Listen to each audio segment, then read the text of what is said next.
Okay, good morning. Tuesday, August 26th. We're meeting here today for our Governance and Priorities Committee meeting, and I'm going to call the meeting to order at 9 o'clock.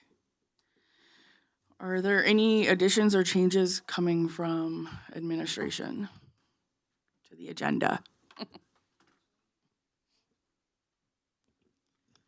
Good morning. Administration does not have any additions today. Thank you. Anything from the committee members? Seeing none, can I get a motion to approve the agenda?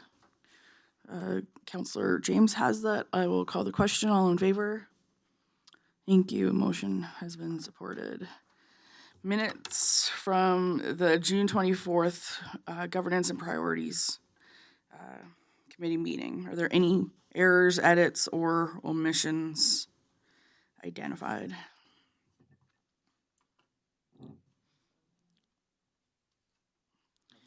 Seeing none, would somebody like to make a motion? Deputy Reeve Tusa has that. I will call the question. All in favor? Thank you. Motion is passed. No business arising from minutes, unfinished business, or delegations, and we're moving right into new business. Item F1, page 9 of the agenda package, draft communications, social media policy G18. CAO Kelly, please go ahead.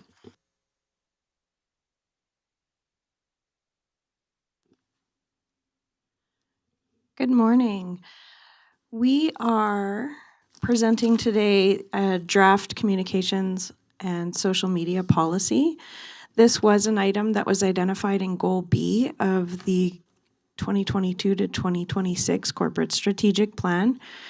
And part of Goal B was to foster healthy, productive relationships with MD residents, industries, neighbors, and partners. And developing a social media policy was one of the objectives that was under that goal. So we have put together a draft for review today, and we are looking for your recommendations or edits, amendments or edits for this policy. The current policy, G15, was written in 2015, and that was the last time that it was amended. Since then, there have been significant changes in social media communications and the development of AI. So we felt that that was also a component that was necessary to incorporate into a policy for the municipality so that we can have some governance pertaining to the use of AI when it comes to communications. In this instance specifically, down the road, we will need to look at developing a AI policy if we are going to start utilizing AI for operational purposes. For the sake of this policy, AI is referencing communications only at this time.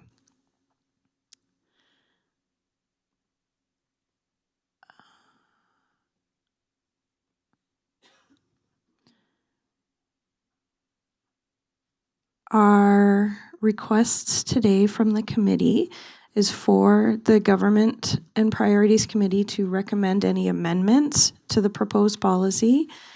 And if they feel that this policy is ready to take to council, I would request a recommendation that the proposed amended, if it's amended, policy be brought to the September 9th council meeting for continued review and approval. And we have Thomas here as well this morning to assist in answering any questions in regards to the policy. He was a key component in putting this together as our communications coordinator. And we're happy to answer any questions or go through a review of the attached policy. One other note is that this was not redlined. We rewrote the policy. It was too difficult to redline it, so I've attached the original or the existing policy just for your information, but that is the reason that there is no redline policy attached with this. Thank you. Are there any questions or comments for administration? Go ahead, Councillor Smith. I do, and I feel as though by starting I won't be going in order, but here we go. My biggest question about the AI policy itself, because this is very difficult, very tricky, is over time, who controls this portion of the policy, and who has the necessary training for being able to detect if the AI is used incorrectly or if it is even AI being used?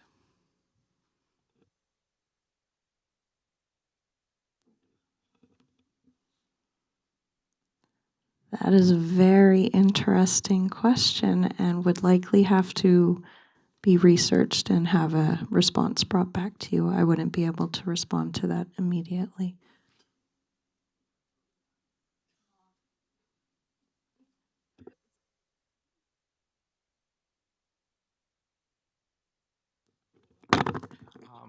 Through the chair to Councillor Smith, there are tools out there that can help detect the use of AI.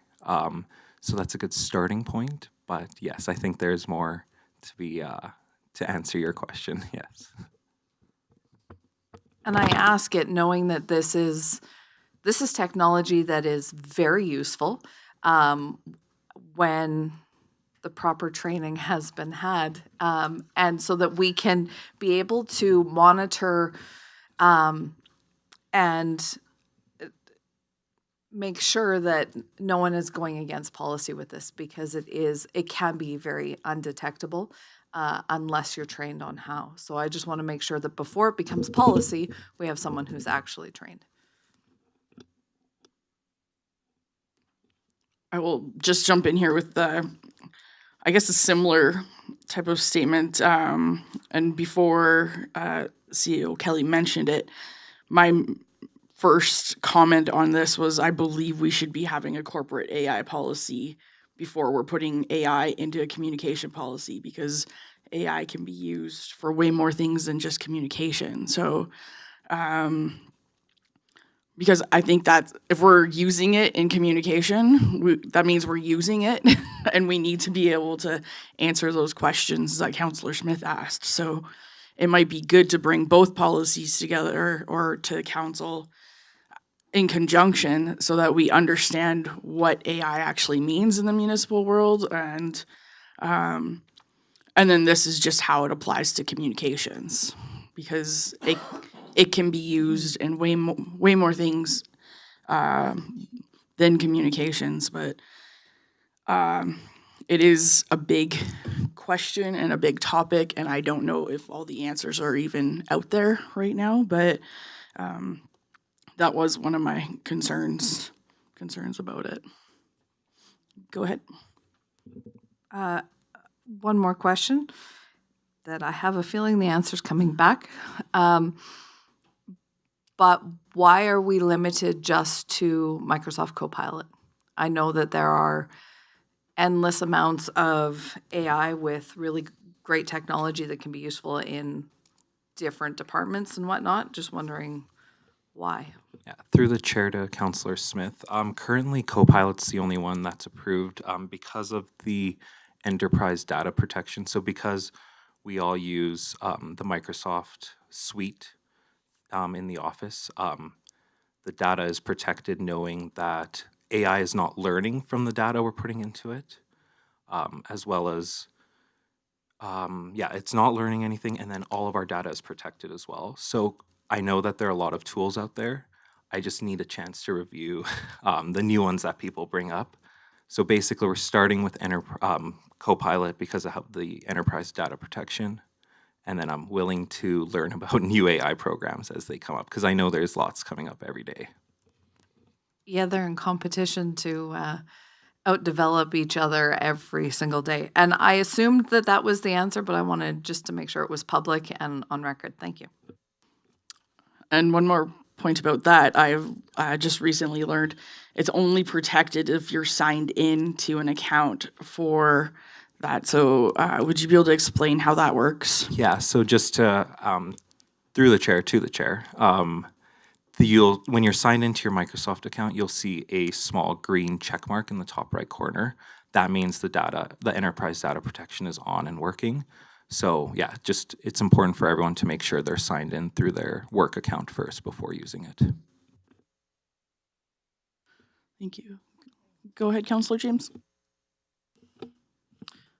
Thank you for this, and I think one of my questions on this will be on that AI policy piece, and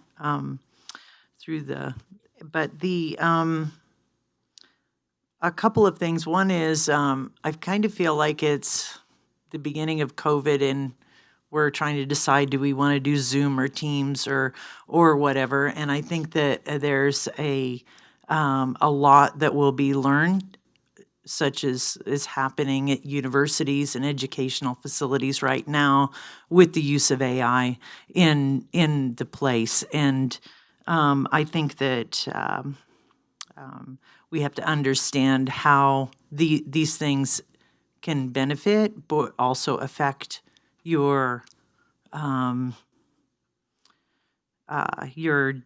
judgment or your implications that you could put forward if you're not careful from and I think that not only that it's important that we understand how to detect, but it's also important that we learn how to use. So such as in universities and and schools, they're teaching the students how to use AI appropriately and effectively, and I think that is another component that's equally as important to have in that, and I think that will also help us understand the safety component of it, and also develop a good understanding of it, and we'll move through this pandemic and we'll get to the end of it, and we'll understand how this tool is a useful tool, and it betters us, and it also keeps us safer. Thank you. I also had I guess a general question with this policy. It's not clear to me. It looks as though the policy has been written mostly for staff and not for council. So I don't know if there's a better way to define that this is for staff and council, or is this just for staff? And is there going to be one for council? And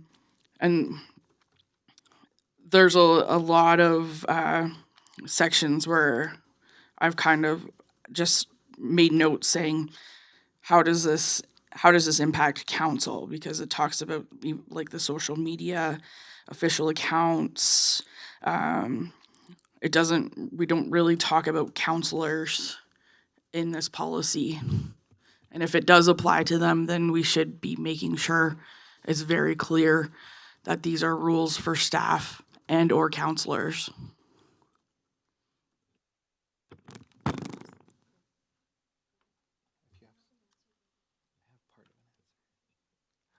Just to start through the chair to the chair, in 1.1 of the policy, I do state that representatives of the municipalities are also included within this policy. But I do agree that there could be more places where it's directly lists council members as well, because I do want it to be an overarching policy for both administration and councilors and anyone else that might represent the municipality. And I think it needs to be gone through with the counselor lens as well, because there's some things in this policy that would apply very much to staff, but not as much to counselors, or vice versa. But I was just curious to know if this was just a staff one, because to me it read as just staff.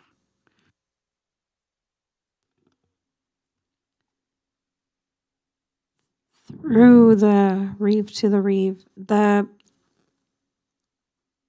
intent is for it to be the governance piece, so the overarching policy, so it would be applicable to counselors and administration.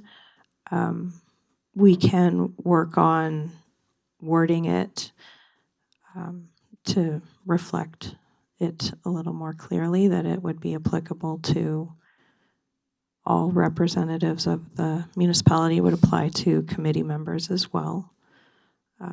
They would need to, when representing the municipality, they would need to be adhering to this policy in addition to council members, staff members, etc. Okay, thank you. I think that needs to be very clear.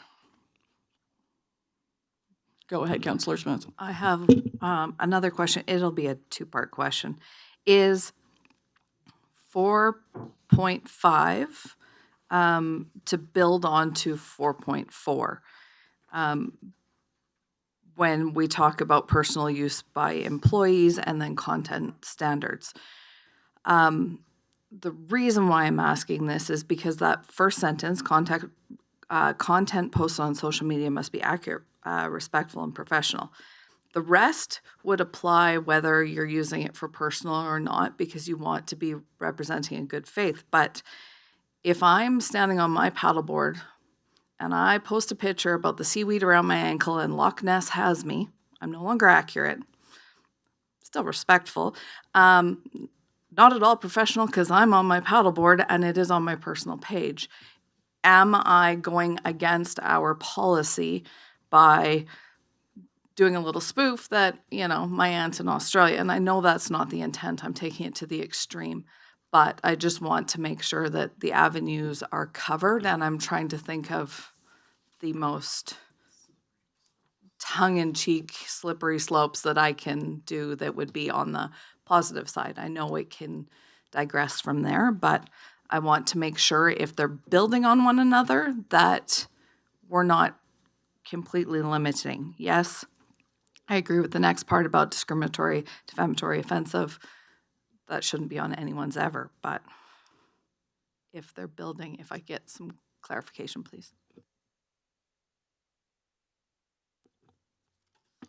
Through the chair to Councillor Smith. So 4.5 protects the organization against personal use. So you posting that example wouldn't apply to reflect negatively on the organization. So you're free to post things like that. So 4.5 says it doesn't interfere with your work responsibilities or negatively on the organization. Where 4.4, the official accounts, is the MD main Facebook page and LinkedIn accounts. So as long as you're not posting about that page negatively or through your own personal account about the MD, you are okay, if that answers your question. It does, but now I'm going to build on it. If I am paddleboarding and happen to have whatever MD logoed something I have on my life jacket or something clipped to me, I don't realize it, post it, and it is something that has slid down that slippery slope a little bit, and it's no longer just me being silly with a piece of seaweed around my ankle.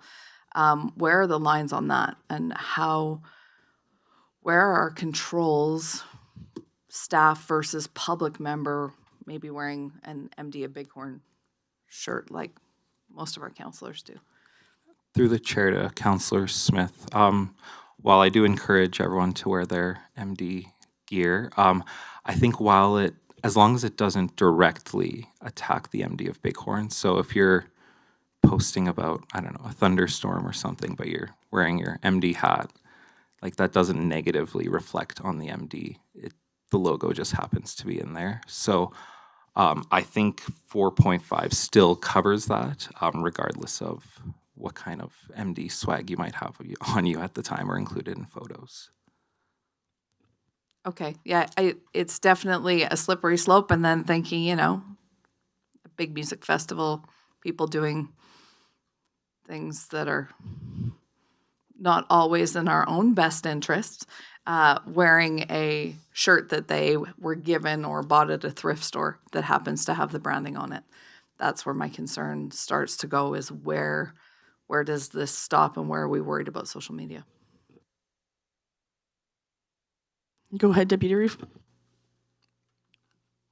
I think to assist with that, I'm wondering if administration will be providing some follow-up training with staff and council to talk about the what-if type situations. I know policy can only do so much, but then the training is a critical piece as well. Through the chair to Deputy Reeve Tuza, I do think social media training is important for employees, and I'm happy to look at options for both AI and social media training. Thank you. I think it really helps with, that's the opportunity for people to talk about the what-ifs. Go ahead.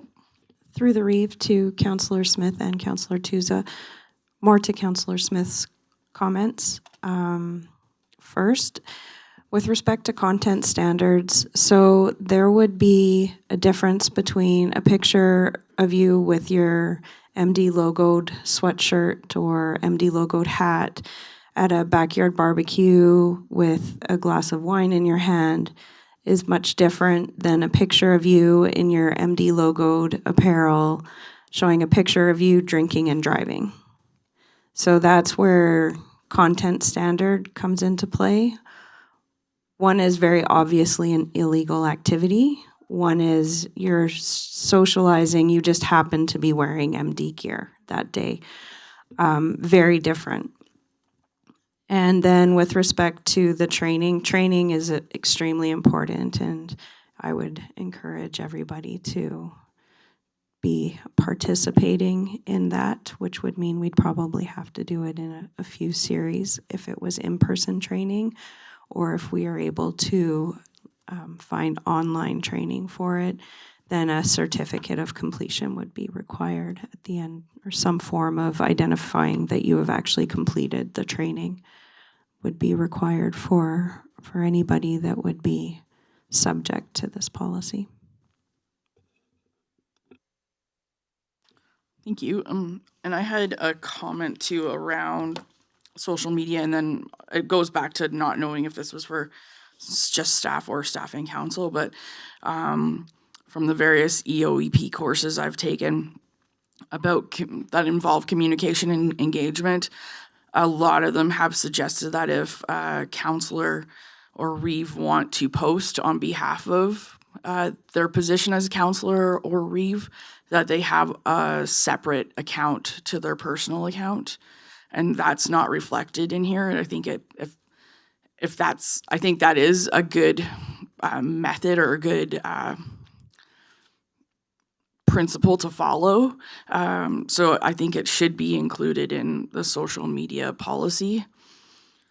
And another aspect that is not commented on social media, and I've seen it commented in other municipal communications policies, is making sure or capturing how we're going to respond to comments that are made on social media.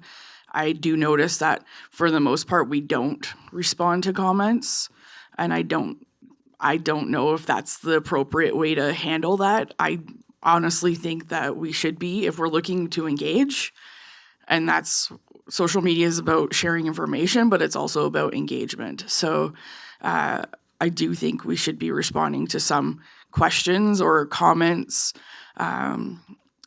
and like some, if they're disrespectful, maybe they don't warrant a response, but I have seen multiple times where people are looking for more information or have a comment and there's been no engagement.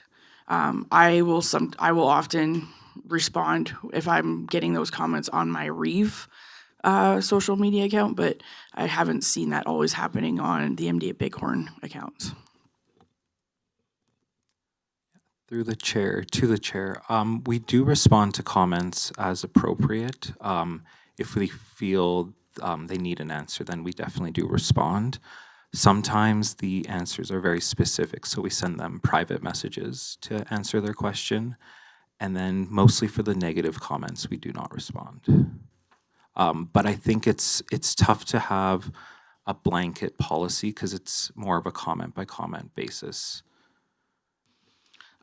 Well, that's good to know. I never knew we sent private messages, but I think it would be good even for the public to see that we responded with, we received your comment and we've sent you a private message. Because then the public's also not seeing 10 comments with no responses. It's just, I don't know, that forward facing, we're putting message out there, but we're also responding to it. But yeah. Are there any other? Go ahead, Councillor James. Yes, thank you. I think I just kind of wonder on the 1.1 in purpose and intent, the contractors being identified and representatives of the municipality, just because I believe contractors are going to have their own types of things, and I just kind of question them being labeled in there. I think we'd be restricting them quite a bit to have to follow ours. Well, especially like if you looked at the AI, if they could only use Microsoft and they've moved on to other platforms, then, or they use it in their CAD or their, because it incorporates into so many other types of things that we are going to either have to not identify them any specific, or because I think that it's incorporated in such a big way. But anyway, I just kind of wonder at where that lies, because yeah.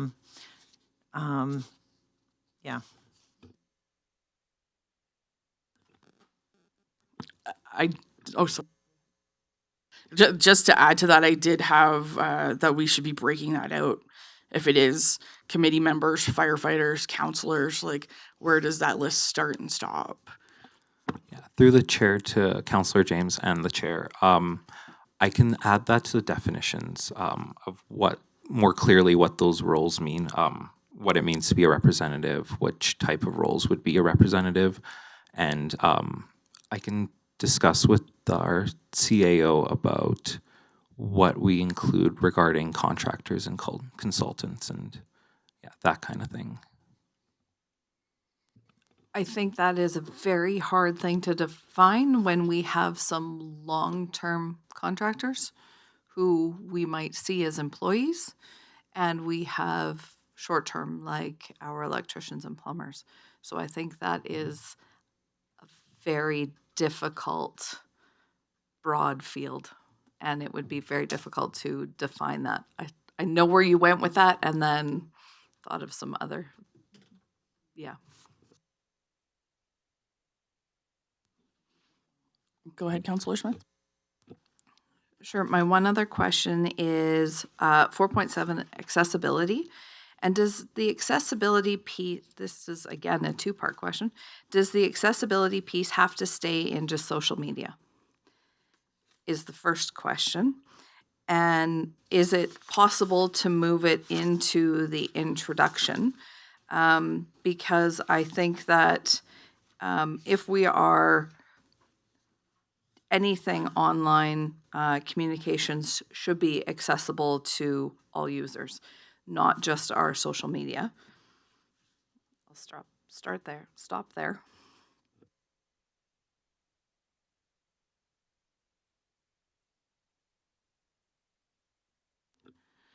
Through the Reeve to Councillor Smith.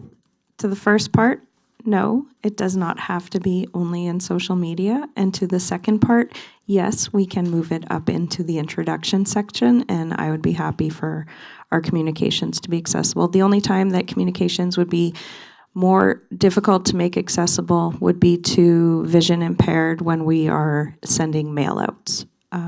We are not sending Braille versions of our mail outs at this time.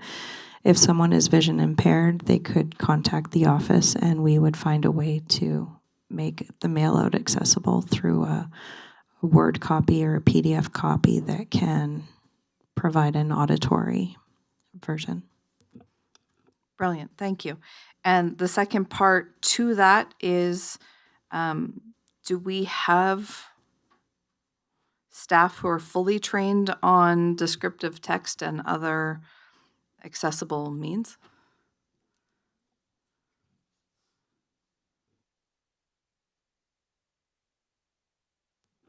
Through the chair to Councillor Smith, we do have some employees that are trained on descriptive text and plain language, but it is a good point. We could have more training in that aspect for more employees. Absolutely. I know that through the library, I feel like I've only scratched the surface, and I've taken over 10 days of training on it, full intense days, and it's always evolving, and that's where you get the AI back in there that can really help you. Just putting a plug there. Hope Microsoft can do it.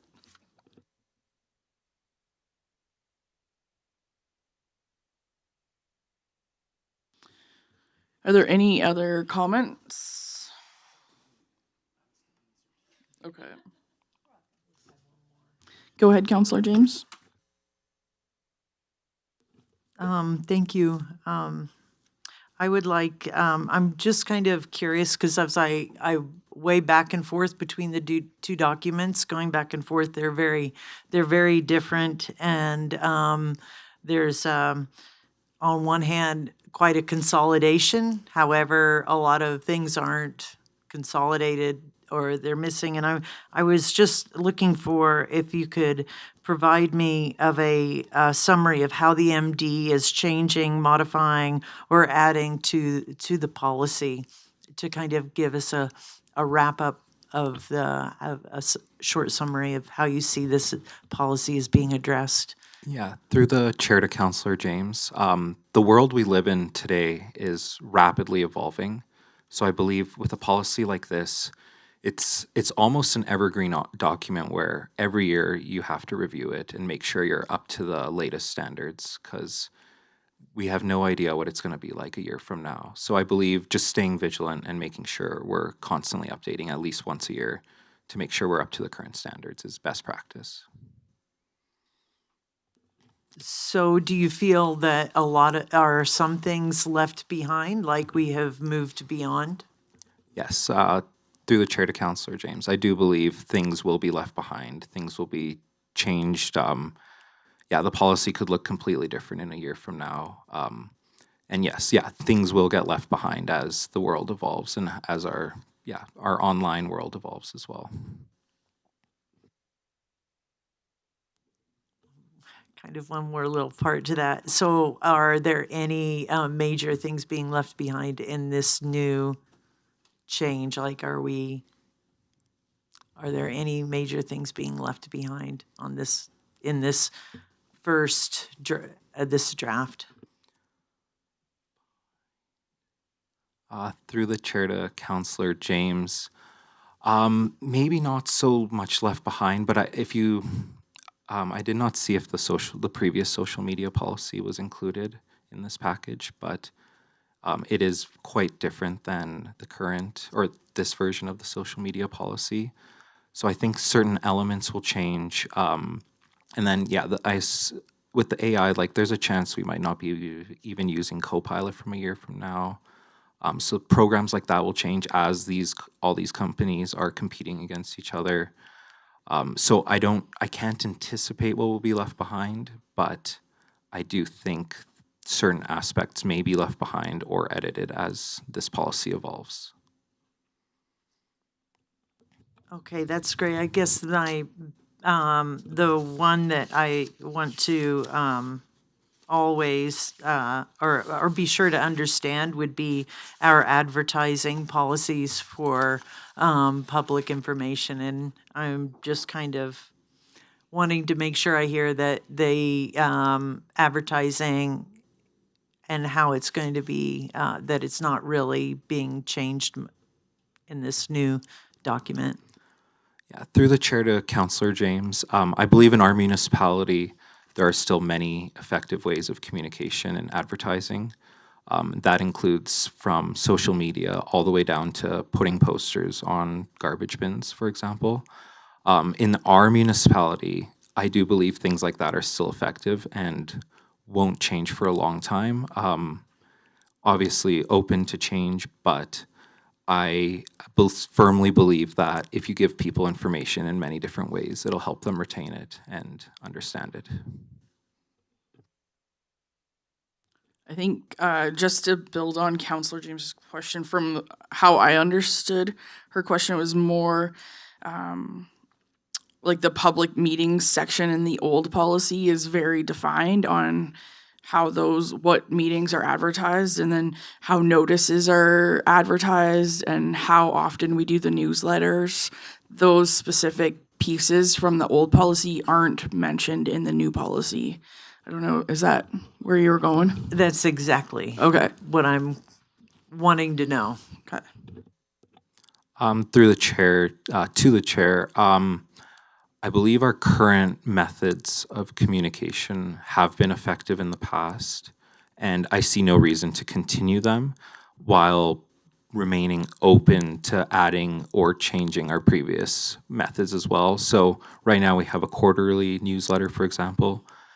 You know, we could change that to a monthly or something like that. Just change the frequency of how we advertise. And then in terms of public meetings, believe that we will continue the way we advertise public meetings. I know some of it is through the MGA as well, so anything like that that is required will be continued to be followed. I think it's less to do with changes, but more to do with it's not in the new policy. Yes, I Like see what you mean. specifically. Yeah, it's listed very shortly in the external and internal communication in the definitions of 1.25 and 1.26. But if we can add an expanded version of that into the policy as well.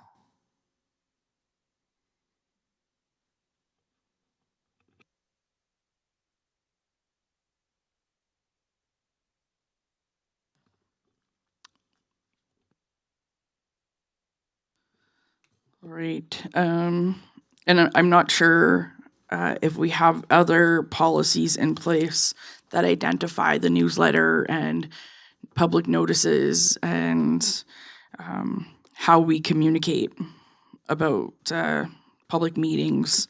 I believe they might also be in other policies, but I don't know if not identifying them means that we no longer have to do them, because they're currently in this policy stating we will do a quarterly newsletter, we will do public notices for these reasons, and we will communicate about public meetings being council meetings, public hearings. It's very specific, but it doesn't go into those details in the new policy. So we just don't want to lose that.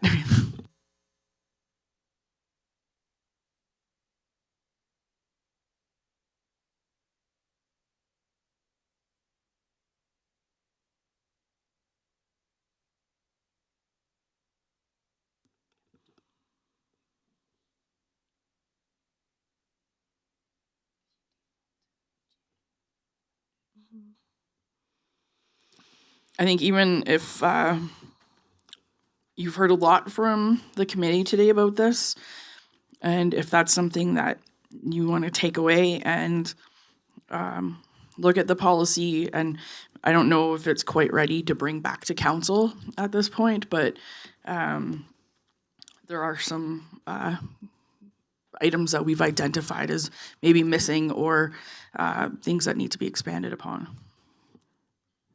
Through the Reeve, to the Reeve, I believe that that is one that we would want to look at further.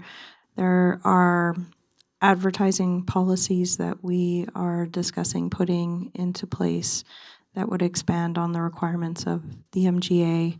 Some of this relates specifically to parts of the Act, so we wouldn't need to incorporate it into policy because the Act already identifies it.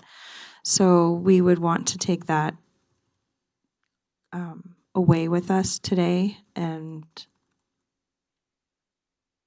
identify what is in the MGA specifically, what would require incorporation into the policy, and what might be covered elsewhere in other policies, and whether or not those need to be amended or incorporated into this so that there's a comprehensive policy. We appreciate the comments and the thoughts on this today, and we look forward to bringing it back to a future Governance and Priorities Committee. And this way we can take this council's or these counselors' opinions and thoughts on how to improve on our communications policies and bring it forward to the incoming council and reflect those thoughts to them, and then have additional review and input from the incoming council for finalization of this policy and hopefully getting it in place for early in the new year. Thank you. I think that makes a lot of sense. One note that I forgot to mention too is I don't see in the policy how this will be shared. If it's going to be shared as part of like an orientation package with new employees or with contractors or with new counselors. So how is this communicated, and do people have to sign off on acknowledging this communication policy? And that might be something you bring back to, but just to consider. Thank you. Should we just be making a motion to accept his information or bring it back to a future GPC? Bring it back. Okay, was there any other discussion, or would anybody like to make that motion? Councillor Fitzmaurice? I'd like to make a motion that administration brings back the communication policy to a future governance and priorities meeting. Thank you. And I'll just add social media, communications and social media. Oh, it's not, that's the title. Oh, I'm looking at the report. So okay. Right. Okay. Okay. Yep, go ahead, Deputy Reeve. So now that we've addressed this report, just in general, when policies are being written, I like the way this one's written. The formatting's well done. It's well written. Will we have a policy writer that will be responsible for all policies to make them consistent and on the same format and in the future? I'm just wondering if that's your plan.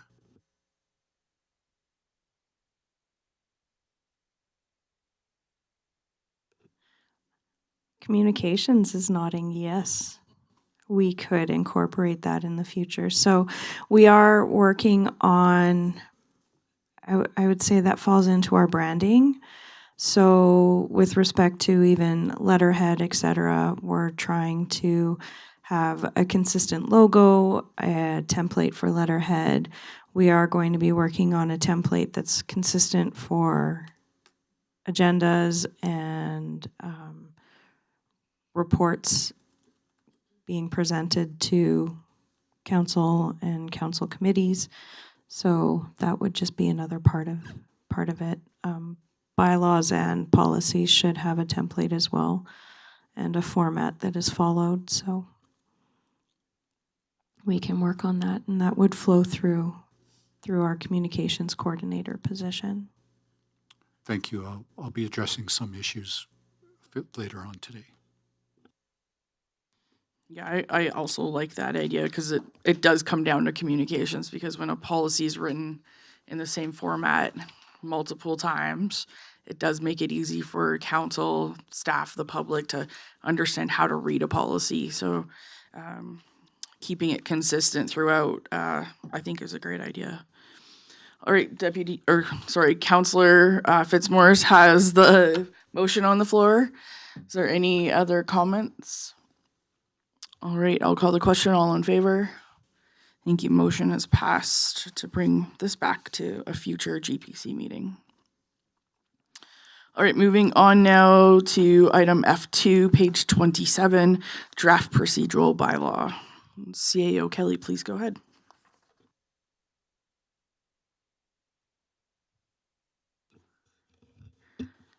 Thank you. So the draft procedural bylaw relates back to a motion that was passed in, scroll down my page. want to say January 2020. No, I don't have the date. I thought I had put it in my report. My apologies. Council passed a motion a few months ago. It was either December 2024 or January 2025 to have administration review the procedural and code of conduct bylaws with Brownlee LLP.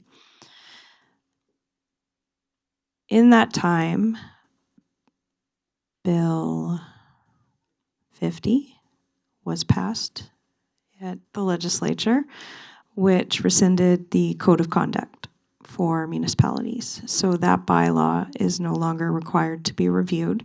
However, the procedural bylaw is still a requirement of the Municipal Government Act.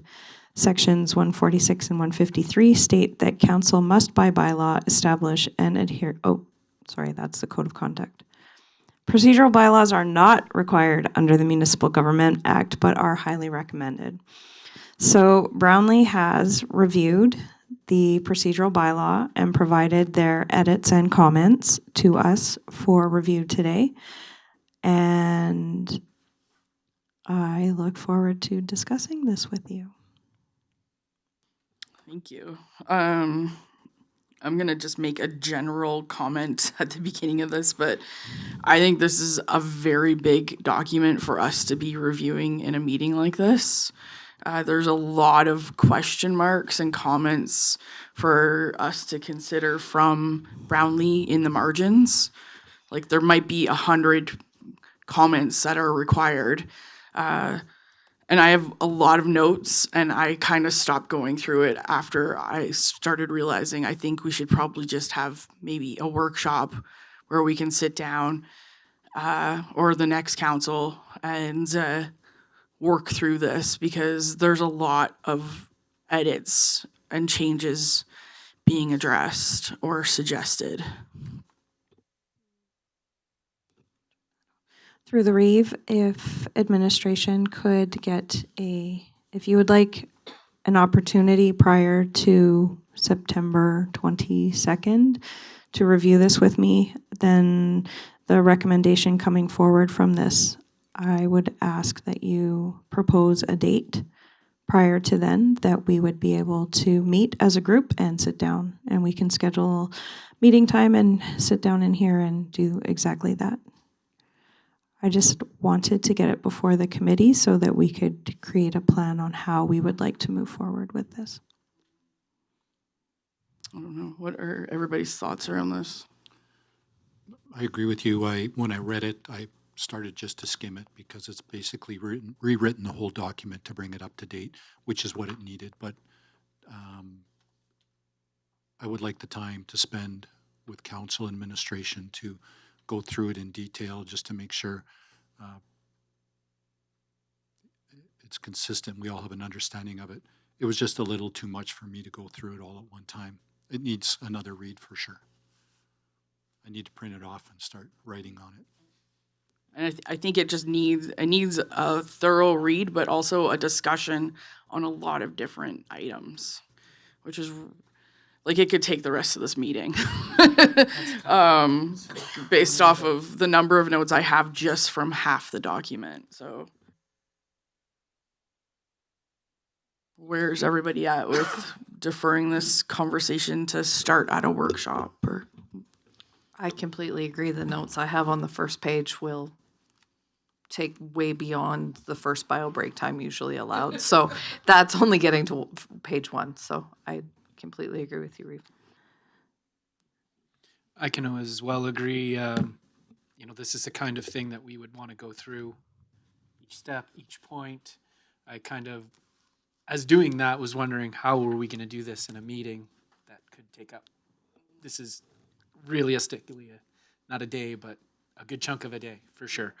I would agree with a special sit-down time. Yeah. Councillor James, go ahead. Yes, thank you. I think that I've actually found this easier to read, being in a red line with comments. And I found it easier to stream through and to understand what's going forward. And I think that the workshop is a great idea. And I think that that will work well, or we go through it and then we bring it back to GPC again. I think that it would either require 2 GPCs or it would require a workshop. Well, my preference is a workshop because I'm not prepared to speak to the whole thing today, so. Would you be able to pop your calendars open so we can get a recommended date for a workshop? I know that we have you here for a workshop on the 4th for budget. Would you be available the following Thursday on the 11th for a workshop pertaining to this? And then that way, once again, I would have your comments as the outgoing council to bring forward to the incoming council.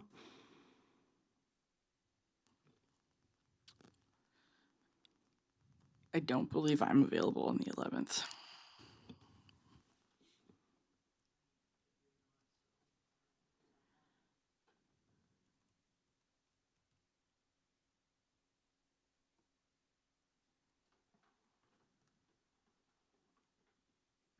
Is the meeting on the 4th a full day? Is it intended to be full day? Yeah. Second, I know Wednesdays, I believe, are difficult. Sorry, which day? Wednesdays, aren't they? I'm away until the 3rd. Okay. The 3rd could work for me, if the 3rd. Okay. So Fifth? you're away. Friday? I have a CRMA directors meeting in Nehill County that day. How about, or I guess the 2nd that's already Monday, next the week. 8th. There's the 10th, the 12th. I'm trying not to throw it into the very last week in case we need other. The 8th works for me. At 2:00. We do could it book a morning before. session, 8:30 to 12:30.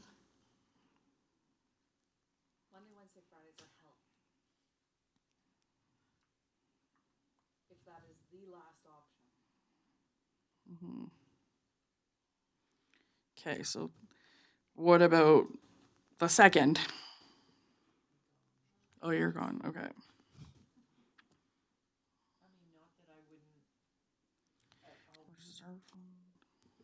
I am comfortable, and I kind of doubt I will be able to Teams in, but it is a possibility I could Teams in.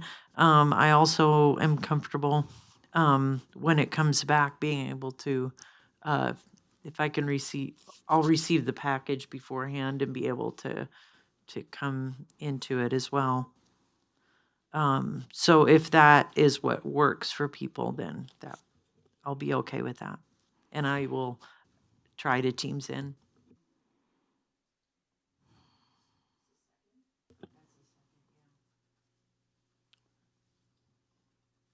Um, I get back on the 3rd. Just wondering if Councillor James could provide your highlights prior to that meeting so that we could include them in the meeting and we can talk about them. I could be sure to submit a summary beforehand. That would be probably a really good idea. Does the 2nd work for everybody? It does, but if the 8th is better, I can close the library if I need.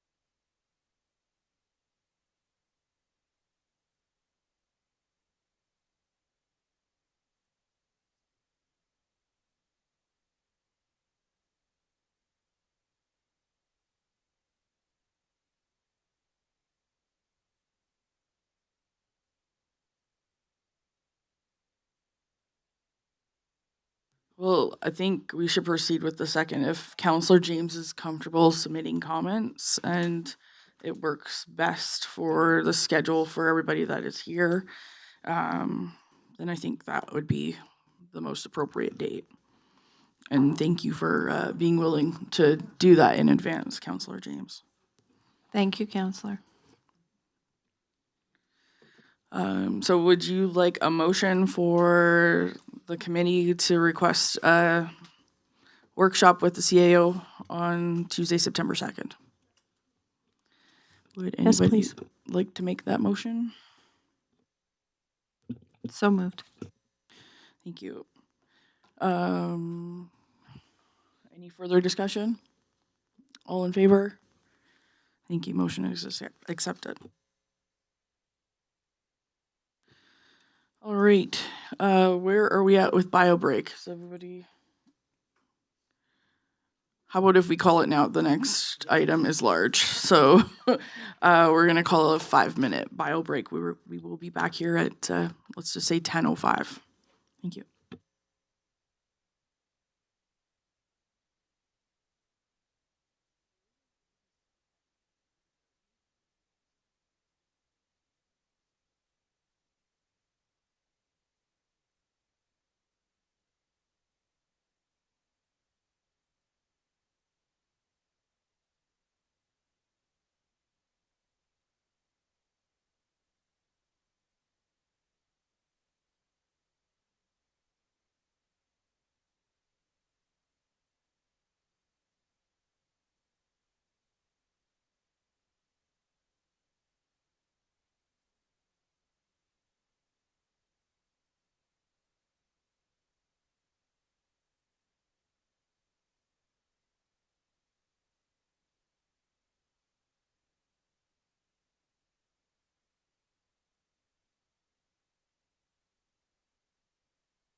All right.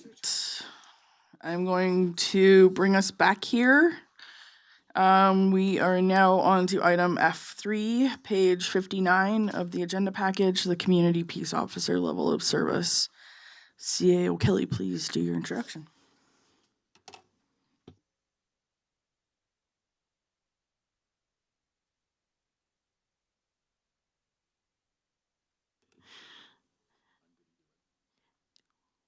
Thank you very much.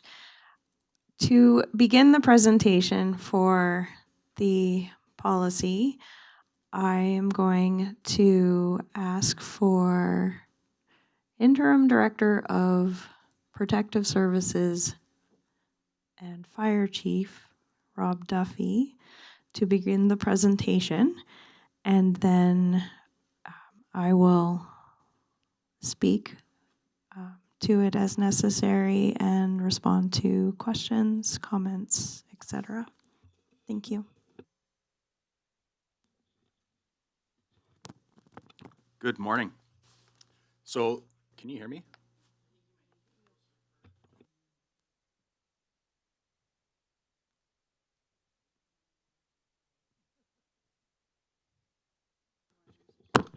Yeah, that one's really short. Can you hear me better now? Perfect, thank you. So just to start this off, what you have in front of you here this morning is a draft of the Community Peace Officer Policy. The information provided around the legislative requirements and the authorities, I'm sure you've all had a chance to read it, so I won't really go through that one too much.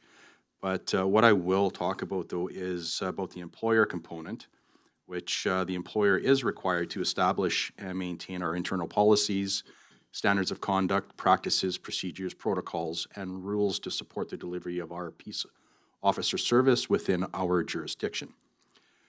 So some of the background with this is Council has requested previously for a CPO level of service to be developed for the municipal district. We have done a thorough review. We've talked with numerous municipalities within the province of Alberta. Of the ones that we've spoken with, no one has a level of service for their peace officers. There are quite a few that have a CPO policy, which has been developed to meet or exceed the requirements of the peace officer regulation, ministerial regulation.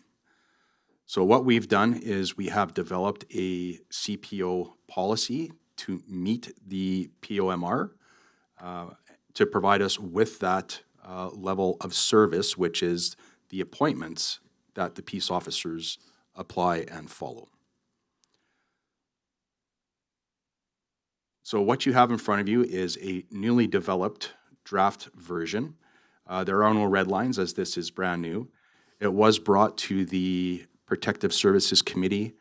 We did a review with the committee, and the committee was in full support of bringing this forward to GPC for review. With that, I will open it up for questions. Thank you. Any questions or comments? Go ahead, Deputy Reeve. Thank you. So I went through the initial document on page 59, and it was very clear that peace officers, community peace officers, get their authorities from the province. And it was very clear that, in reading the document, that certain peace officers get certain authorities from the government. We talk about the MD needs to also, that some of their authority comes from the MD and the policies that the MD creates. So I think that policy piece was missing in the past. And just a quick read of this one and going through it, it's a good start, but it needs some more work and it needs some clarification. Now, I just don't know how the CAO would like to do that, because I've got highlights that will address some of those concerns, or we can talk about them today. We can go through each one and we can talk about it. It's up to you. I can provide a copy of my highlights to the director so that they have an opportunity to clean up the document. It needs some cleaning up. But I believe it's missing some stuff. You don't talk about use of force at all. There's a code of conduct in there, which I don't know if the code of conduct needs to be in the policy or whether that should be in a separate document. But for instance, I'm going to give you an example based on my history. So I was a policeman in the province of Alberta. I had my authority, the same as the CPOs, from the province of Alberta. I took specific training to do certain things, and I was certified to do certain things, the same as the CPOs are.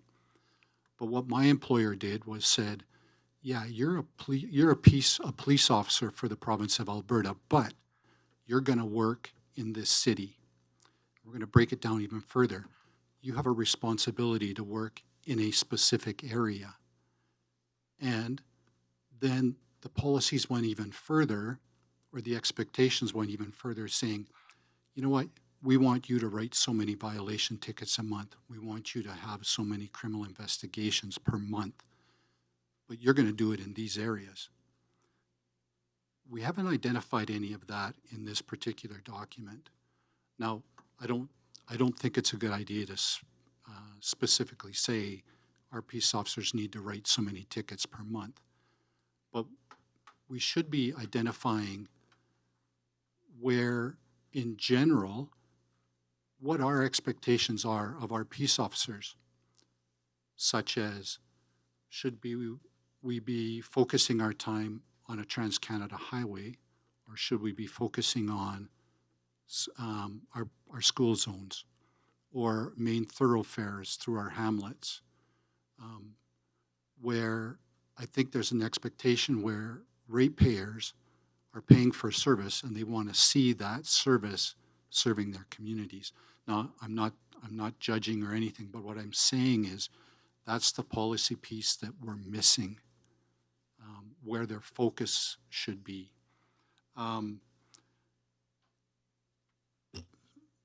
Certainly, Go ahead.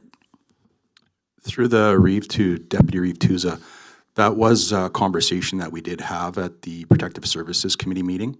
And the reason we didn't put it in there is the minute that we document where we want our peace officers to be, we have to hold them accountable to that. So if we are having issues in Harvey Heights today, and we say every Wednesday they have to be in Harvey Heights, then we're going to start running into problems. And we do use the data to identify areas where we need to focus on. So we did have that discussion as well. I totally agree with you 100%. You don't want to be so descriptive or putting them in specific places at certain times, 100%. But there needs to be the piece where a director of an area is responsible for overseeing and focusing when required, where required. That piece might be a good piece to put in there.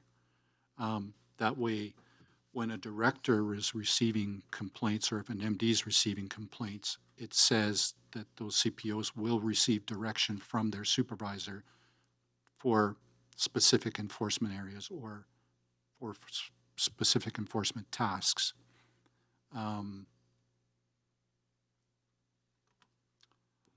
One of the other things I noticed was they talk about laying informations. I'd like the opportunity to speak with whoever drafted the document to talk about that, because it just needs some grammar and they don't understand, they just need a little bit of help understanding how to write those sections. I'll explain either in a closed session or an offline session. It's no need to bring it out in public here. through the Reeve to Deputy Reeve Tuza. My suggestion for this morning is to highlight what this council would like to see incorporated into the policy, similar to what we did with the social media policy. Then we can take those notes away, review them, incorporate them into a second draft. And then we would just need to determine whether we should just keep this at the GPC level going forward, or if it needs to be referred back to Protective Services Committee before coming back for a future meeting. I think it's a great start, so just adding to it a little bit. I believe that the committee itself may not have some of the knowledge and experience that I have pertaining to this policy, so it just needs some grammar fixes. And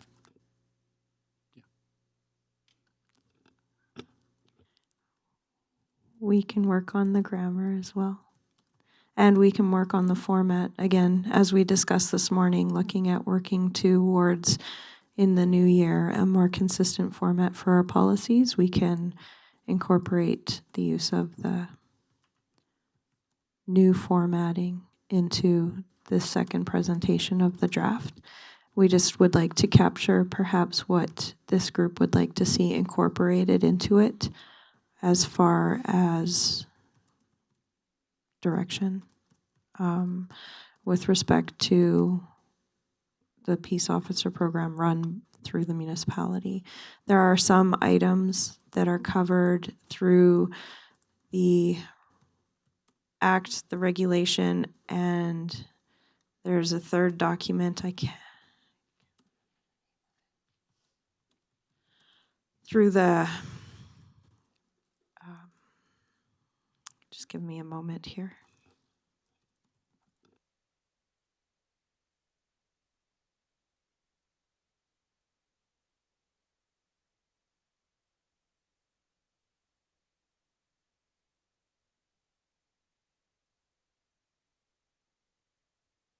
It's through the AACPO. There's a third document that governs the peace officer program. Between those, some items such as use of force and code of conduct are identified as well. We have an employee's code of conduct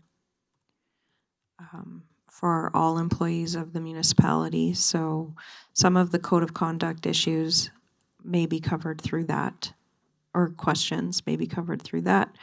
Investigations are covered through the act pertaining to complaints regarding peace officers. So some of those items, the higher level items, are covered through the three pieces of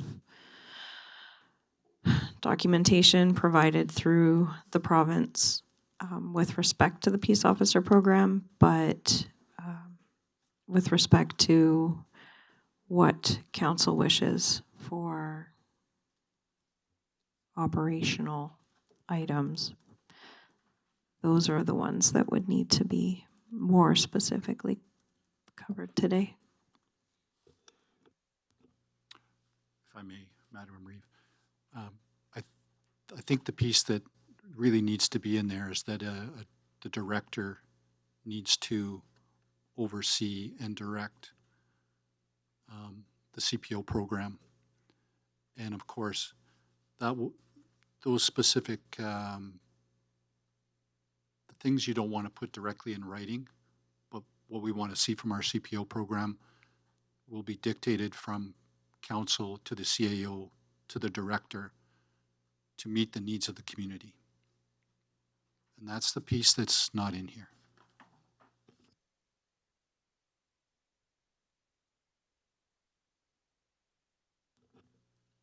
Now, I also understand that council needs to stay in its lane, but we do represent the voice of the community.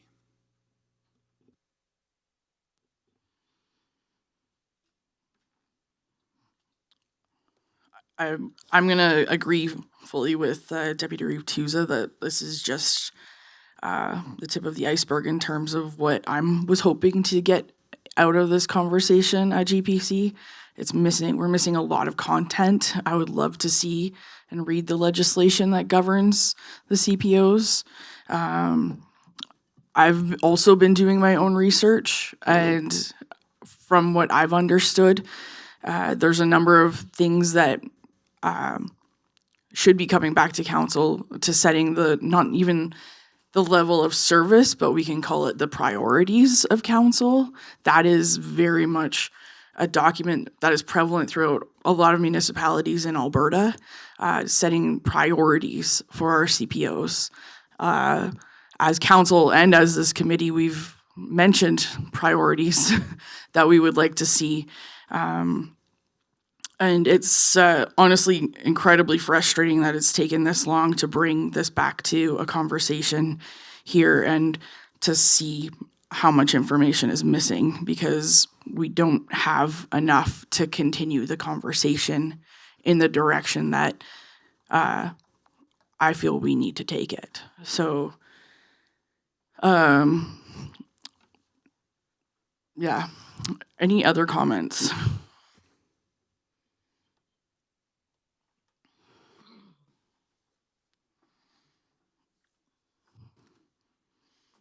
I did send,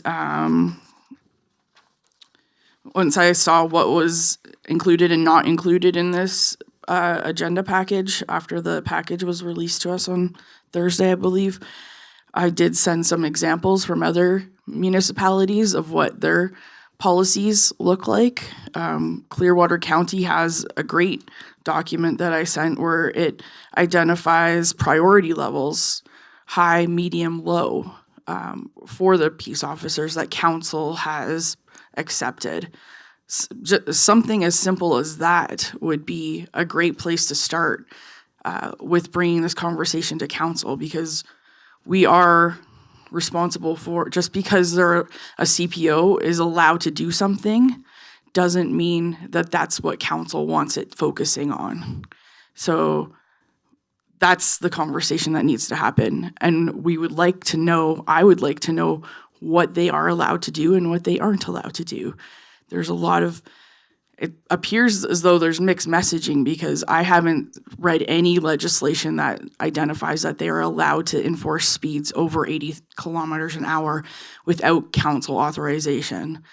And that is something that I have not been able to get clear information from administration or legislation. So there's a lot of questions that I have that aren't being answered in this document. So how do we go forward as a committee and then further as council, setting the priorities of our CPO program? Because currently the way I am hearing from what I'm hearing from the public and seeing with my own eyes, it feels that the priorities are different than what's actually happening.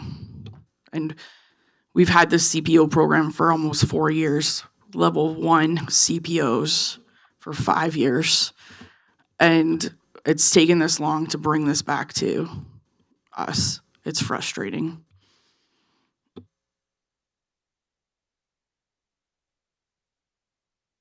Go ahead, Councillor Fitzmaurice. Thank you, through the Reeve. As the member who sat on the committee with this, and as interim deputy had brought up, these were the questions asked at that time. It felt like, as you had said, there's a policy missing from this policy. And what we all got out of this as the committee is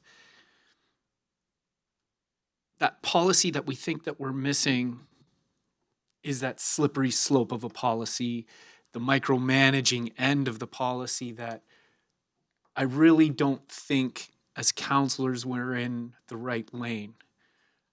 Deputy Reeve Tusa raised the point, and I think is kind of hitting the nail on the head.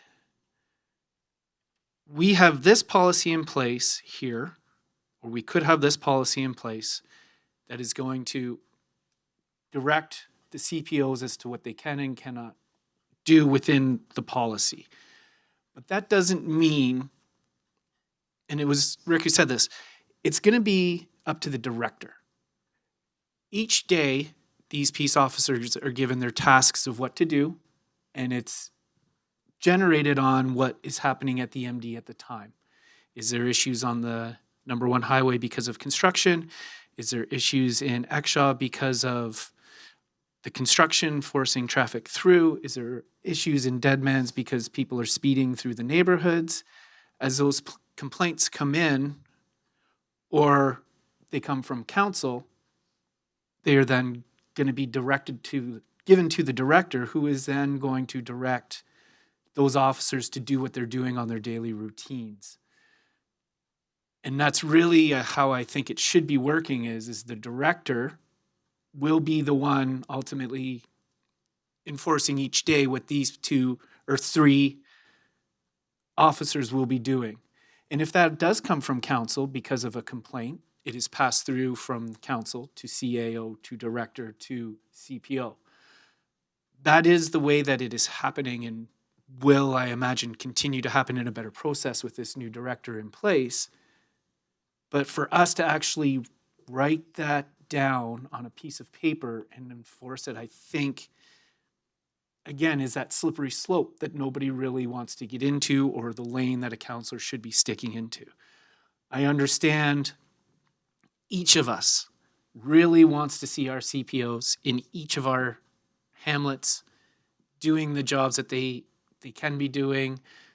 There is a lot more things that need to be done other than just traffic safety. I 100%, we've heard,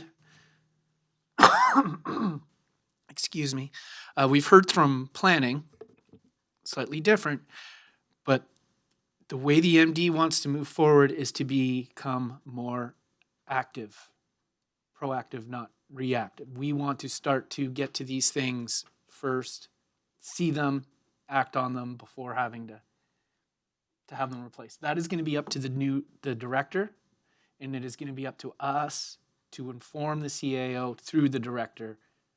And I think that is what we need, and not written down on the piece of paper that we want them on this street at this time or that sort of way. I hope that was clear.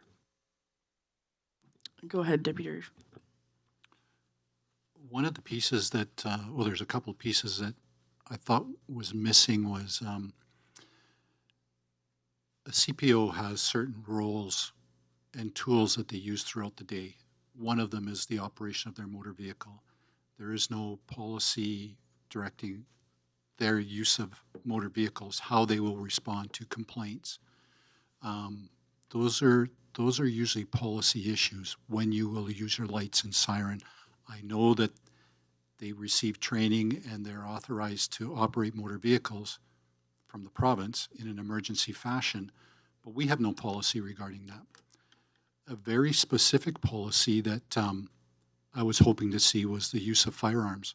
So for instance, if they're going to dispatch an animal, if they're out in a rural area, I don't have a problem like them dispatching an animal, but if they have to do it in town, do we want them dispatching it, or do we want the RCMP dispatching it, depending on the circumstances and what the situation might be? Like if you have a deer that's running around, it might take 2 people or maybe another, like an RCMP officer and a CPO, to contain that animal before dispatching it.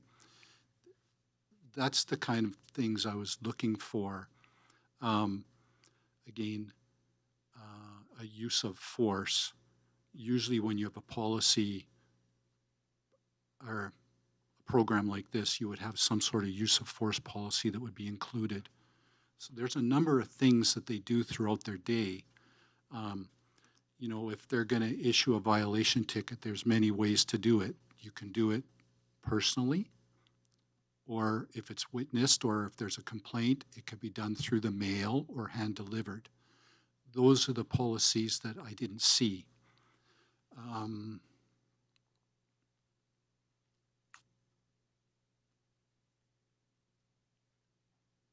we don't have a community part of this policy, like a public relations piece attached to this policy, that how will we, there's just the PR piece, community relations, that's not addressed in here. So what I see is a 2-page document that could be expanded.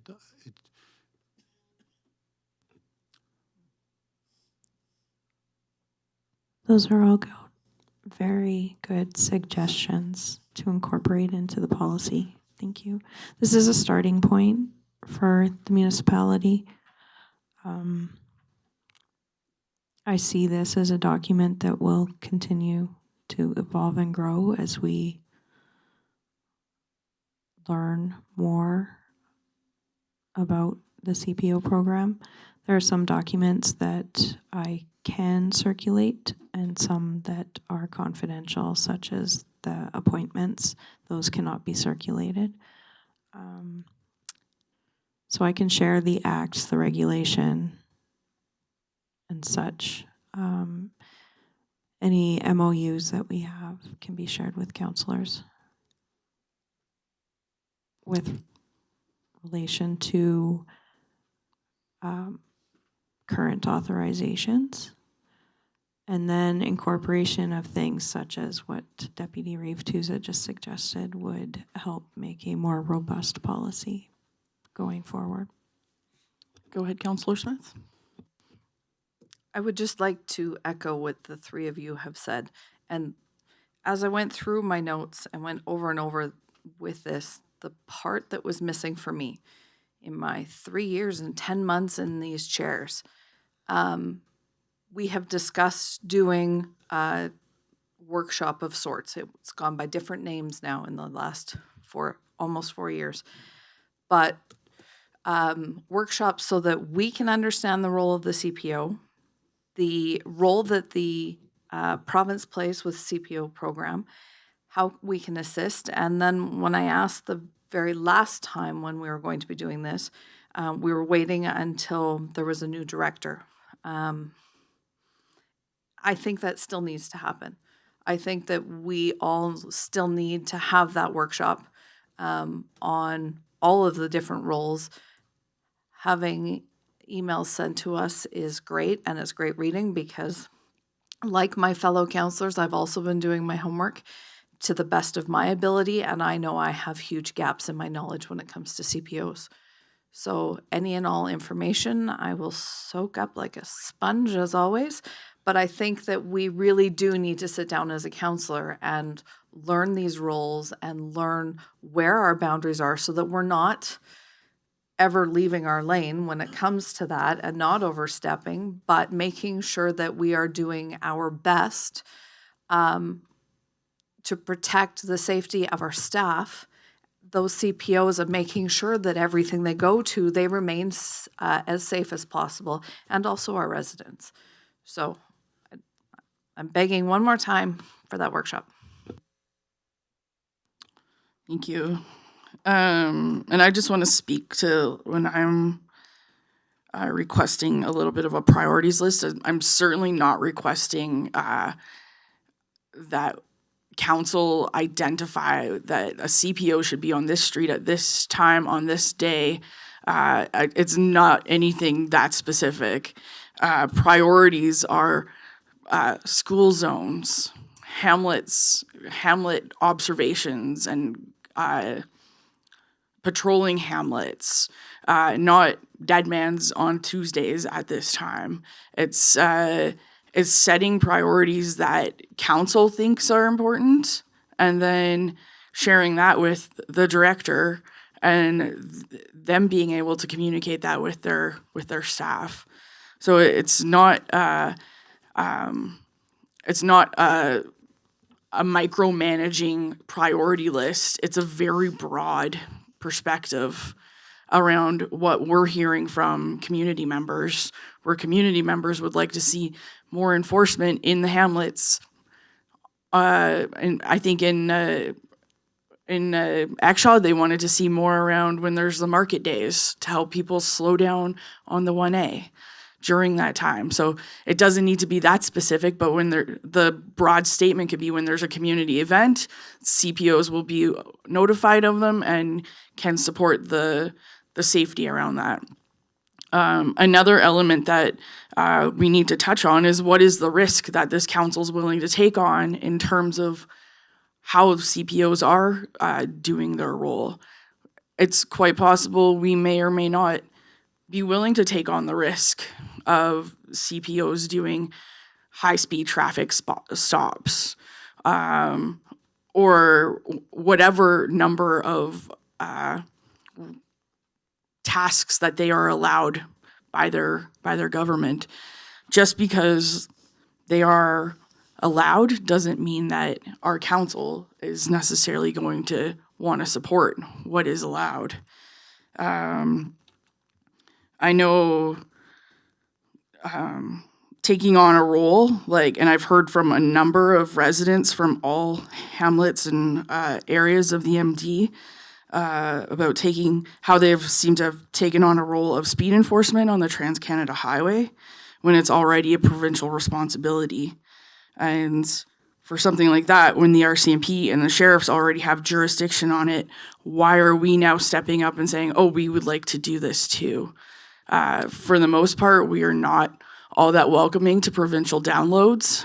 And when we step up and say that we would like to now take on that job, to me, it's an invitation to another download. And if the RCMP and the sheriffs are already doing speed traps and speed enforcement on the Trans-Canada Highway, why can't it remain like that? So that's where the priorities, like something like that, could be a low priority. Council can set that as a low priority rather than a high priority. Doesn't mean they won't ever do it. It just means that is a very low priority or a high priority based off of the conversation we have around the council table.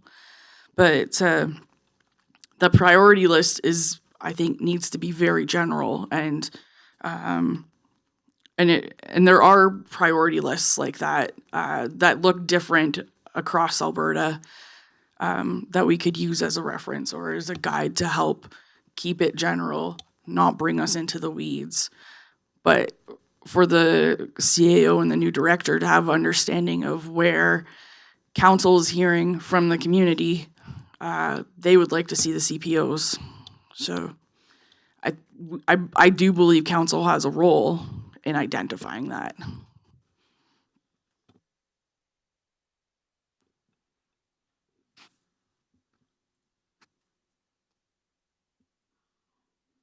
Thank you all for your comments.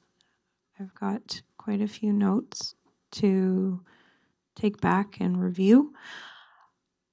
Based on the timing of the start date for the new director and the time it takes to onboard sufficiently and get somebody up to speed on these types of events, this would not come forward with this council. It will come to the next council.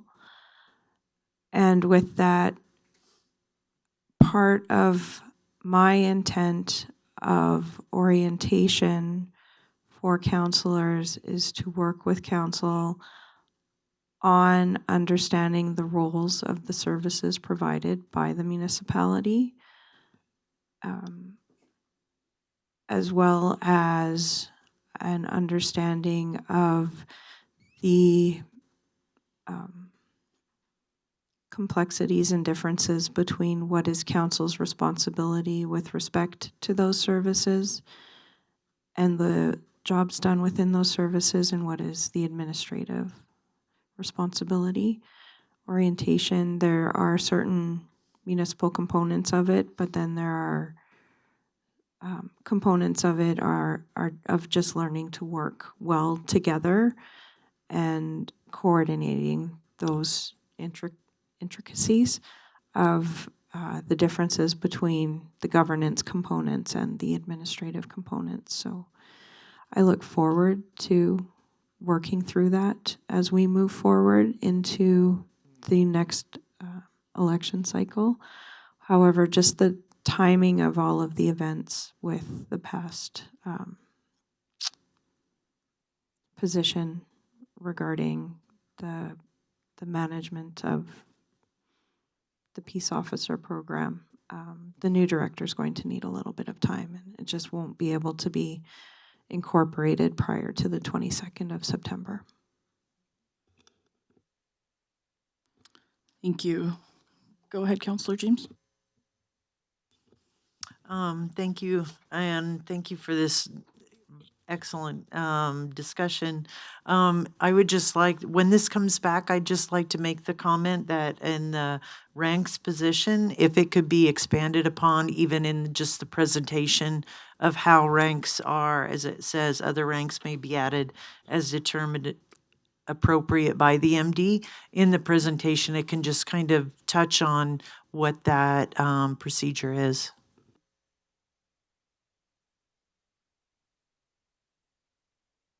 Thank you.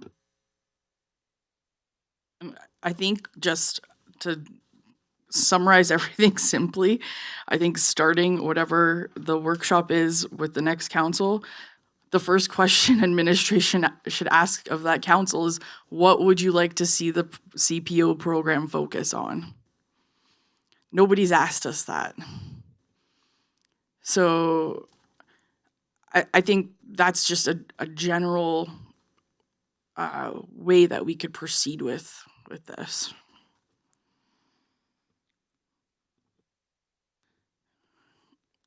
So, I guess the motion, there is no recommended motion in this report, but is the motion to bring it back for further discussion? Is that,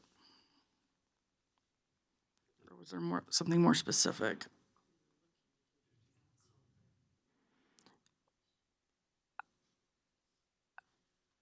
We can either accept as information, or we can make a motion to bring it to a future GPC for further discussion.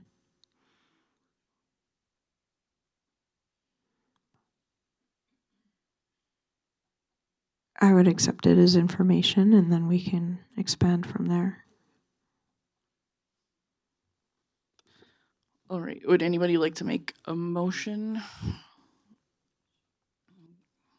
Go ahead, Councillor Fitzmaurice. I'd like to make the motion that council accepts the community peace officer policy as information. Thank you. Any further discussion? Yeah.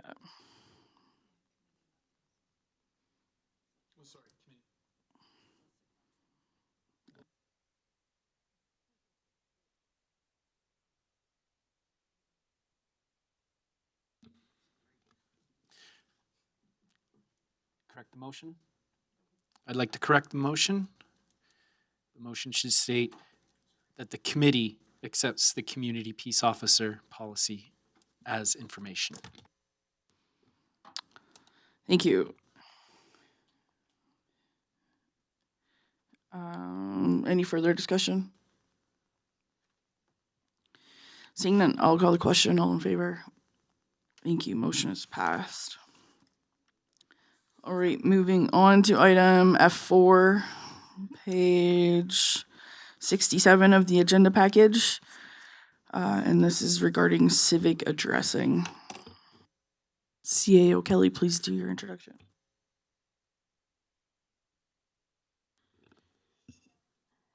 Thank you very much. For this presentation, I would like to introduce Manager of Planning and Development Services, Jenny Kasprowitz. Thank you. So this report here is for the Exshaw Mountain Gateway subdivision preliminary civic addressing plan.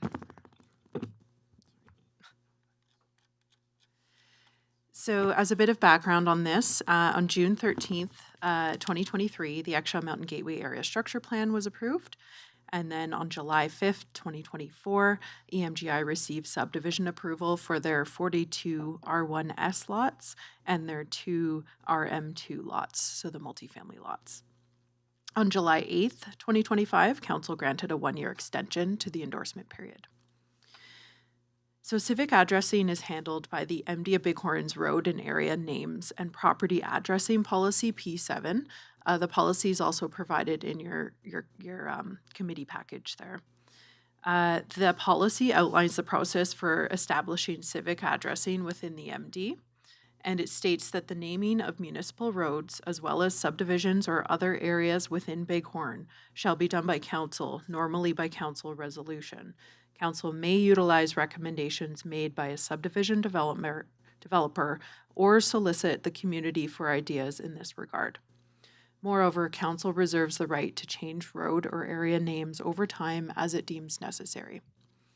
So policy P7 further outlines that property and building numbers, so street addresses, are to be assigned by Bighorn administration in consultation with property developers and or landowners.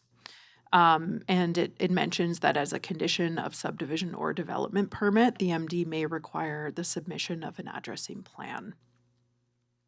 So condition 29 of the subdivision approval for Exshaw Mountain Gateway requires that the applicant submit a civic addressing plan in accordance with policy P7 to the MD of Bighorn. So that's where we are today. We've attached we've shown the preliminary civic addressing plan, both for the 42 R1S lots and the 2 RM2 lots. So that's illustrated in the package on figures 3 and 4. So the internal preliminary addressing memorandum is also located in the attachments. I do want to highlight one change from the preliminary that was sent out versus the figure 3 in the package here.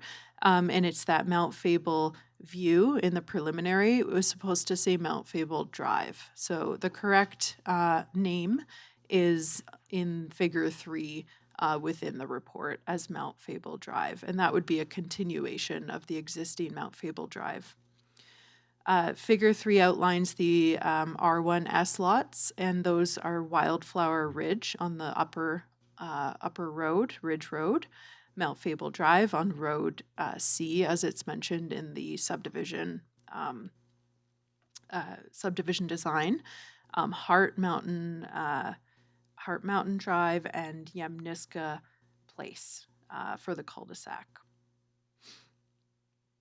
For the multi-family sites, so for the 2 RM2 lots, there's 100 Mount Fable Drive, and that would be Lot 1, Block 10, and 300 Mount Fable Drive for Lot 2. So that's shown on figure 4. So the preliminary plan was sent to the MD of Bighorn internal departments and external agencies for comment. The internal circulation closed on August 21st, and the external will close on the 27th of August. Moving forward, 3 options were discussed by administration. So option 1 is to bring the civic addressing plan forward for decision at the September 9th council meeting. Upon subdivision registration, so following the endorsement of the subdivision, the plan would be assigned, the civic addressing would be assigned, and a final addressing memo would be sent to internal departments and external agencies. Option 2 is that council direct administration to consult the public regarding the preliminary addressing plan for Exshaw Mountain Gateway. The results of the consultation would be brought to the next available council meeting for discussion and decision. Note that with timing constraints, this option would likely require the plan to be brought forward to the new sitting council members. And option 3 is that council proposes an alternate or amended addressing plan for the subdivision, and it's recirculated to internal departments and external agencies for review and comment. Following that, the plan would be brought forward to a future council meeting for decision. and follow the addressing process that I've outlined above. So unless the GPC committee determines otherwise, administration is planning to proceed with option number 1 above, which is bringing the plan to the September 9th council meeting for decision, pending the closing of the external circulation period. So a final addressing plan would be brought to the next available council meeting for decision. And I'm available for any questions should you have any. Thank you for the presentation. Are there any comments? Go ahead, Councillor James. I think you'll, yes, thank you. Through the chair to,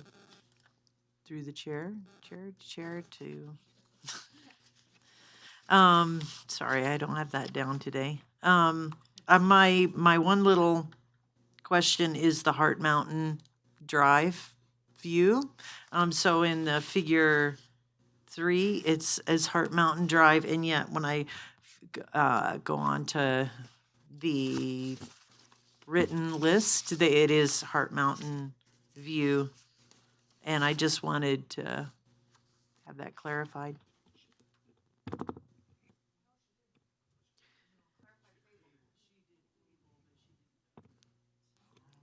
Go ahead. Apologies, through the chair to Councillor James. As soon as I said that, I flipped back to the preliminary addressing plan, and it is Heart Mountain View. Councillor James is correct. Apologies for that. We have some confusion with existing road names. So Heart Mountain View is as it exists in the preliminary plan. I apologize for that. So it's not Heart Mountain Drive. No, it would be Heart Mountain View. Okay. And the figure 3 does have the Fable Mountain Drive correctly. Okay. Correct. I have, I guess, a word of caution coming from Dead Man's Flats, where every single road starts with Rivers Bend. It's really confusing. I would really caution when we already have a Heart Mountain Drive to name a new road Heart Mountain View.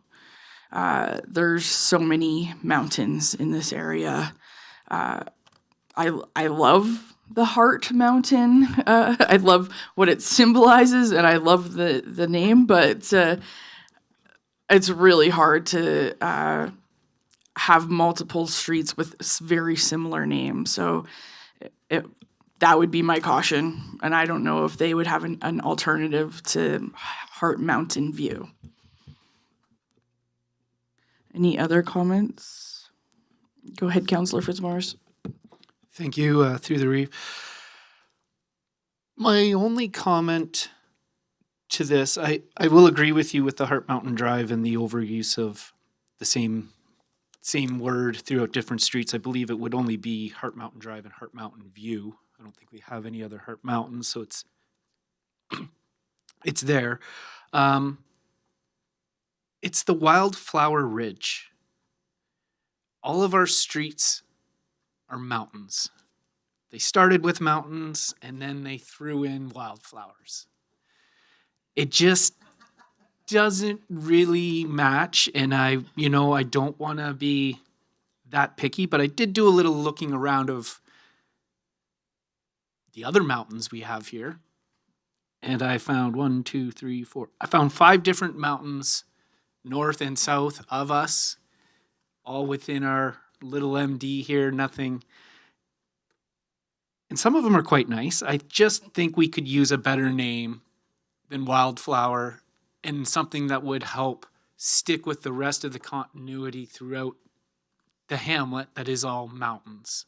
And especially as, you're taking the top road, the big one, kind of, and separating it from the rest. It would be nice for the continuity and consistency of what we have here in Exshaw, which was the point of EMGI's master plan when they first brought it in. I'm just hoping to see that continue through. I think I do have a list of names here. I'm not saying anyone is better than another, but I could pass those along if there was any interest to choose a more mountain-like name than a flower. Thank you. Deputy Reeve Tusa, go ahead. Just wondering, did EMGI participate in the naming of these addresses or roadways? ahead. Through the chair to Councillor Tusa, yes, they did. So they proposed an addressing plan, and we had some back and forths, and then but we can certainly share some suggestions with the applicant regarding road names before this comes back to council.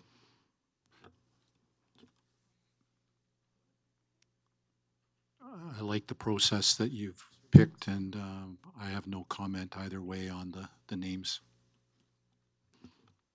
I just wanted to add further to the duplication of the Hart Mountain Road or view. Lac des Arcs also has Hart Rise, Hart Crescent, Hart Road. So it's a lot to, and now for another road to be Hart Mountain View, it's confusing.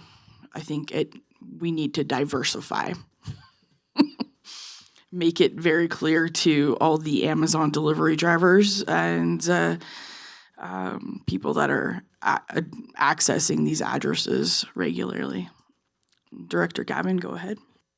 Yes, good morning. Just a quick comment on that Hart Mountain View. It was originally Grotto Mountain Drive, and the developer didn't realize that was already taken by that short little road between Windridge and Fortress, I believe. So we did ask for an alternative, and that's where Hart Mountain View came from.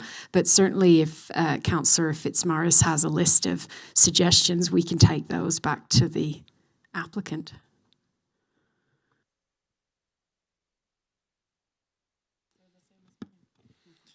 So I will not give any roads or drives or anything like that, but some of the names that could have been used are Mount Baldy, Skogan Peak, Old Goat Mountain, which could make for a really nice name, Mount Townsend, and Stenton Peak. These are all right within, these are all very familiar with most of the people of the valley, so maybe something could come out of there. Thank you. Thank you.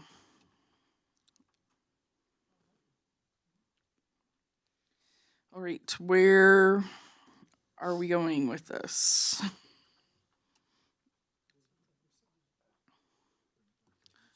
Bring it back. Is there?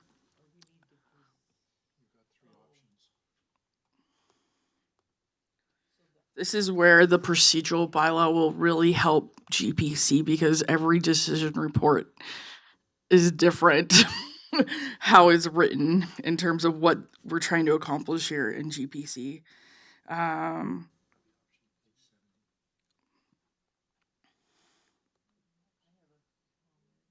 Okay, go ahead, Councillor James.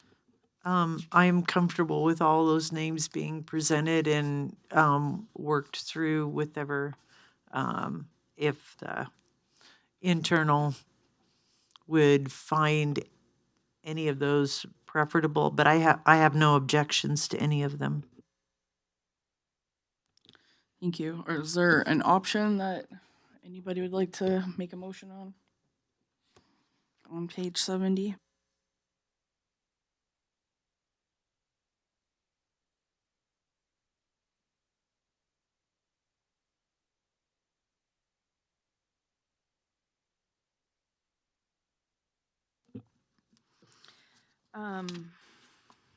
I'll make a motion that for option 3, the council proposes an alternate or amending address plan. Director Gavin, as I'm reading this, by just Councillor Fitzmaurice suggesting the names, is that enough of a alternate or amendment to go forward and you work with the developer? Before I finish this motion, I just want to be sure that we're clear on that. Through the chair to Councillor Smith, yes. I mean, of course, changing the name of any of the roads would require us to recirculate. So very tight timeline, but I guess we'll have to discuss that further as administration. But certainly with the proposed list that we have, we can go back to the developer to finalise a new name for Wildflower Ridge and Heart Mountain View, and then get that recirculated and brought back to council for a decision. Okay, thank you. Then I will continue with the option 3 for the addressing plan for EMGI subdivision, and it's recirculated to internal departments and external agencies for review and comment. The plan will be brought forward to a future council meeting for decision. And follow the final addressing process outlined above. Thank you.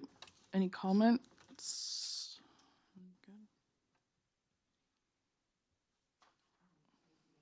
Go ahead, Councillor James. And then on the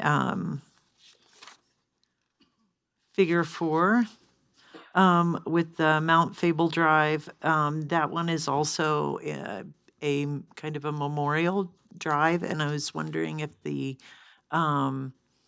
Haley's Way will continue on, or will that signage be included on that road?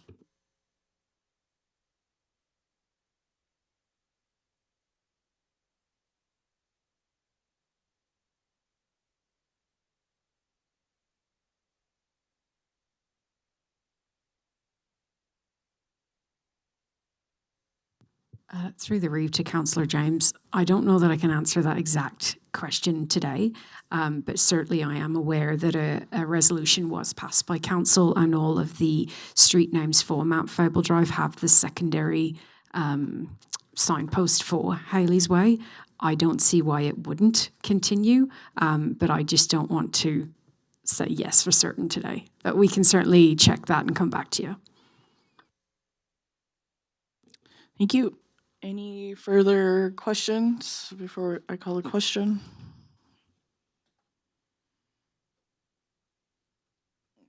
Seeing none, I will call a question for Councillor Smith's motion. All in favor? Thank you. The motion has passed.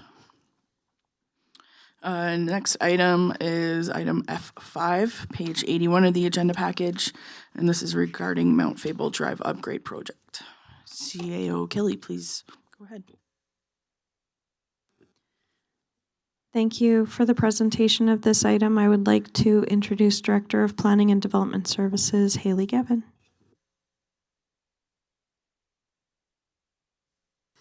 Thank you.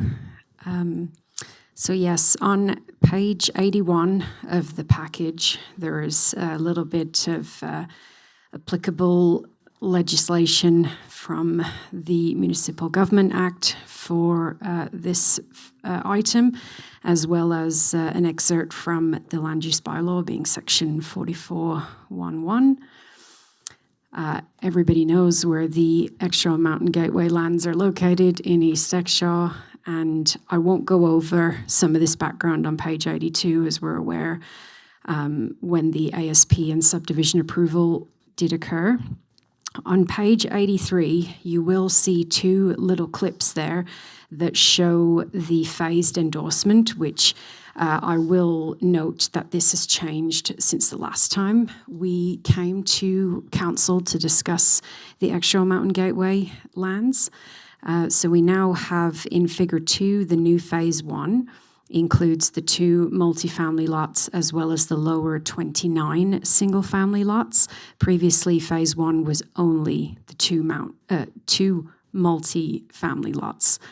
In figure 3, you'll see phase 2, which is limited now to just the 13 single family lots up on the ridge, currently Wildflower Ridge, that we will look at renaming there. The upgrades to this roadway are extending eastwards from the Rocky Ridge row houses, also known as the Windridge townhouses on Windridge Drive, down to Mount McGillivray Pigeon Mountain Drive there. And then we have 2 policies from the ASP that talk about upgrades to Mount Fable Drive, 66, which points out that the road would be made wider and repaved, and then 67 that you'll see further down talks about a potential cost contribution way to fund the upgrade to the road. Separate item in Figure 5, which is the Mount Fable Drive realignment. We've talked about this before. That's a separate capital project that's being led by the MD. Just where we're bringing the Mount Fable Drive encroachment on that corner off of EMGI's property and back into the road plan area. I reattached the survey results from the last time this came forward, just to refresh the committee's memory on this.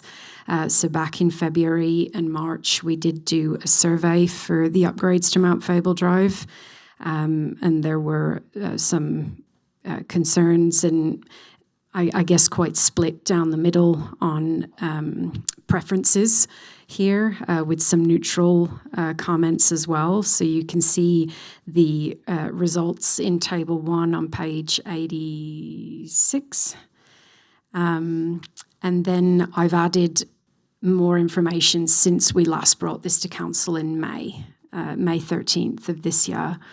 So there was a resolution passed on the 2 separate projects. So the first one just being about the realignment, which our Operational Services Department are leading. And then the second one being that Council directs administration to request the applicant of subdivision 2024-002 to provide a preliminary design and cost estimate to upgrade Mount Fable Drive for council consideration. Such design shall consider stormwater management, geotechnical analysis, and traffic calming measures to guide the roadway grade and structure design.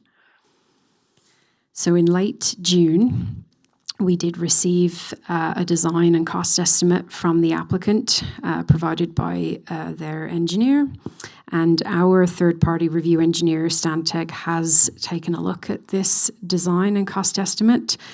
There was a bit of back and forth, and then there was a resubmission of the initial cost estimate back to the MD. So just taking a look at the resolution that was passed on May 13th, which is R133/25, just some comments on the intent of that resolution and what has been submitted to date. So with talking to our third-party review engineer, the submission we have is more of a concept design at this stage. It's not quite preliminary. So the applicant is working on a preliminary design. I have given them a date to get that to us, so we should get something, I'm hoping, in the next couple of weeks. And then once that preliminary design is approved, then we would move to detailed design before construction of the roadway. For stormwater management, the submission does include some stormwater management changes. They've proposed a 3-meter wide swale on the north side of Mount Fable Drive. And then geotechnical analysis, I've got here that the submission received some cost for this. We did actually receive a geotechnical report yesterday, but that hasn't been reviewed by our third-party review engineer yet. So that's a slight change to what's in this report. And then the traffic calming measures, the concept design does show, I think it's the cost estimate that shows traffic calming measures being roadway speed bumps every 35 to 45 meters. And then the cost estimate's relatively detailed to support the concept design that they submitted. In addition to this, administration did ask the applicant if their transportation engineer, which is ADOS, could submit an authenticated memo just confirming that Mount Fable Drive does not need to be widened to increase the proposed traffic volume for the multifamily lots. And the reason we did this is because Policy 66 really does commit the developer to making the road wider.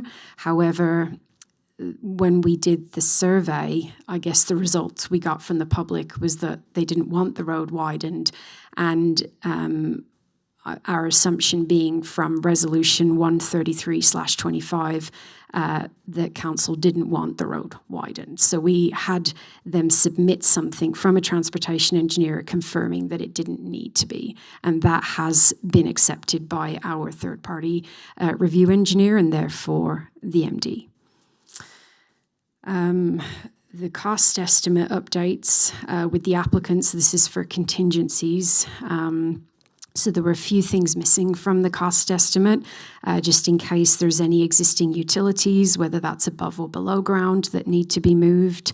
If there's any tree removal, which likely there will be, and any replacement or relocation of damaged fences. So if anybody's private fence that is within the road plan area gets damaged or has to be relocated or temporarily relocated, just having a contingency for those types of costs if needed.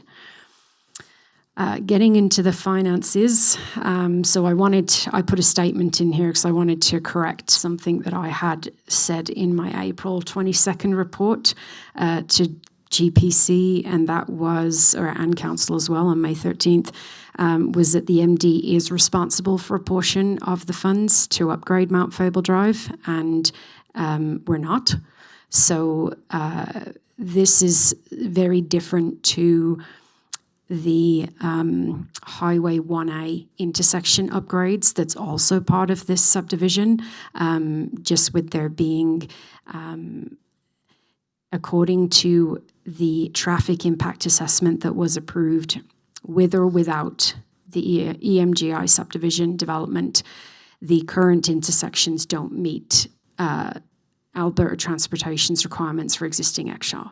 Therefore, whether EMGI existed or not, they should be upgraded at some point. There's a benefit to existing EXSHAW for those intersections to be upgraded. That is not the case for Mount Fable Drive. And also, it is not within council's 10-year capital budget to upgrade this road.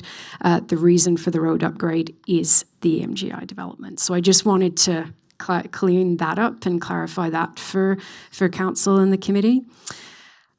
Table 1 shows the cost estimate as of July 9th, and so it's split up into construction items, other items, and then contingency, and you will see in red on page 88 that those contingencies were added by administration, not by the applicant. So we haven't talked to them about this yet. I did briefly mention it during a phone conversation, but not officially going back and forth and getting their feedback on it. So the cost estimate that they submitted was $261,846, with the approximately $92,000 contingency. That brings the project cost up to $353,062. We've had some communications with interdepartments here between operational services, infrastructure services, planning, our third-party review engineer. We did talk to our legal counsel about this. I did send my report to them to review just to see if they had any comments, and they didn't. They believe that the way it's written is accurate. We don't need to contribute to this, and council just needs to decide whether they would like to or not. So that brings us down to policy 67 of the EXSHAW Mountain Gateway Area Structure Plan. And it says, depending on the final design of the aforementioned roadway, being Mount Fable Drive, it may be reasonable to consider a cost-sharing arrangement for the road's upgrade because of its benefit to existing EXSHAW residents. This will be discussed at subdivision stage of development, which is where we are now. I did say in here that I'm sure there's varying opinions on whether upgrading or doing an asphalt surface on this road is benefiting existing EXSHAW.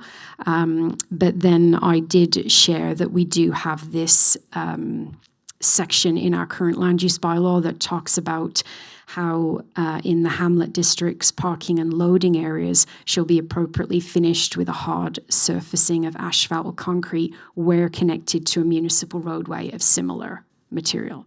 So if we didn't, and we have the two the two multi-family lots on Mount Fable Drive, we would want those paved, those parking areas, but if they're not connected to a paved road, technically, do they need to? That would be a discussion at development permit stage, but we would argue that it's better to do that. So whether council contributes funds to this road upgrade or not, the MD will likely be running this as a capital project. That's where we're at right now. We can certainly discuss that further internally, but the way that I have this in the draft amending development agreement is that the estimated project cost for this upgrade would be given to us by the developer in cash. And then there's language in there that talks about how if the project cost comes in lower, we would refund them, and if it comes in higher, we would invoice them. That's how it's currently written. So the last bits of these comments are just talking about how it would become a capital project with perhaps design in 26 and then build in 27. Again, further discussion needed administratively and with council. So the three options that I'm giving here is I'm saying that this is not currently a capital budget planning item, and it was triggered by EMGI. Council could choose to contribute a percentage towards the project, contribute a fixed dollar value towards the project, or choose to contribute nothing towards the project. And we will need that decision at an upcoming council meeting in order to finalize the development agreement with the developer. So I don't know if the committee needs more information in order to make a decision on this, but that's where I'd like to focus the conversation today, and then come back to a future council meeting to have a decision made on whether the MD is going to contribute to this or not. With that, I'll take any questions. Thank you. Thank you. Questions or comments for administration? Go ahead, Councillor Fitzmaurice. Through the reef to administration, for clarity, is there a pathway on the north side of pedestrian or bicycle path on the north side of Mount Fable? Through the reef to Councillor Fitzmaurice, you mean existing or in the design? In the design. No. Okay, because I'm just trying to wrap around my head here. I'm reading pedestrian and bicycle path on the north side, and I'm also reading 3 meter wide swale on the north side. I'm just trying to make it all fit in my head. Thank you. Go ahead, Councillor Smith. Thanks for that. 3 meter wide swale. My question on going forward for budgetary thought process for me is the submission received includes stormwater management changes. How do those impact our stormwater management plans? What impact is that going to have on us and what we already have to deal with stormwater? It's a good question through the reef to Councillor Smith. In terms of the 2015 stormwater management plan that we do have, I can't comment on impacts to that today, but proposing the 3 meter wide swale on the north side of Mount Fable Drive, firstly, that hasn't been, we haven't received feedback from our third-party review engineer that we can accept that as proposed at this point. And certainly I understand from the applicant that their aim is to, if they're paving the road, slanting the road towards the mountain, so the water would go to the swale, and then the swale would connect into the new stormwater infrastructure that they're building as part of the EMGI subdivision, is my very basic understanding of what they've proposed here. And certainly it would have to, anything new would have to handle the runoff coming from that road. So until the preliminary design is submitted with more details, our third-party review engineer won't be commenting on that at this point. Okay, I really look forward to that third-party engineer. Because no surprise to anyone, that is one of the biggest concerns with the residents down in that area, is the stormwater and the impacts EMGI will have on it. So making sure that the infrastructure that they have designed will be able to handle the additional runoff directly from the mountain. Thank you. Go ahead, Councillor James. So just clarify whether I'm correct or not. So this swell would be directing the water from the multi-dwellings eastwards towards the development where it'll be handled there? Is that where the stormwater will be coming from? So through the reef to Councillor James, the multifamily sites themselves, the stormwater infrastructure and management will be dealt with at development permit stage on those two sites to handle their pre and post development flows. But the stormwater we're talking about is the change to the roadway. So if we're going from gravel to asphalt, the water's got to go somewhere, and that's why they're proposing to grade it. I can't remember the grade percentage. It's in the drawing. It might be 4%, grading towards the mountain to push the water into the swell and then carry it and connect it to the new infrastructure that they're putting in on the EMGI site. And that would also include, if I may add, the replacement of the Pigeon Mountain Drive swale that was removed during the stripping and grading of the EMGI subdivision. Thank you. I've got a couple questions. I'm around the contingency and the amount. Is that contingency that the MD is looking for standard, or how do you calculate the amount, and how do we know it's enough and not too much? That's a good question through the reef to the reef. We did chat internally about this a little bit last week. I'm myself used to normally seeing a 30%, I think is pretty standard. But just given the way that construction costs have kind of gone up through the roof, and the number of times I guess we as administration have had to come back to council looking for more money for existing projects that we have on the go, we went a bit higher with this. And again, I have not talked to the applicant about this. I did mention it to him on the phone, but we haven't had a thorough discussion about the contingency number yet. Thank you.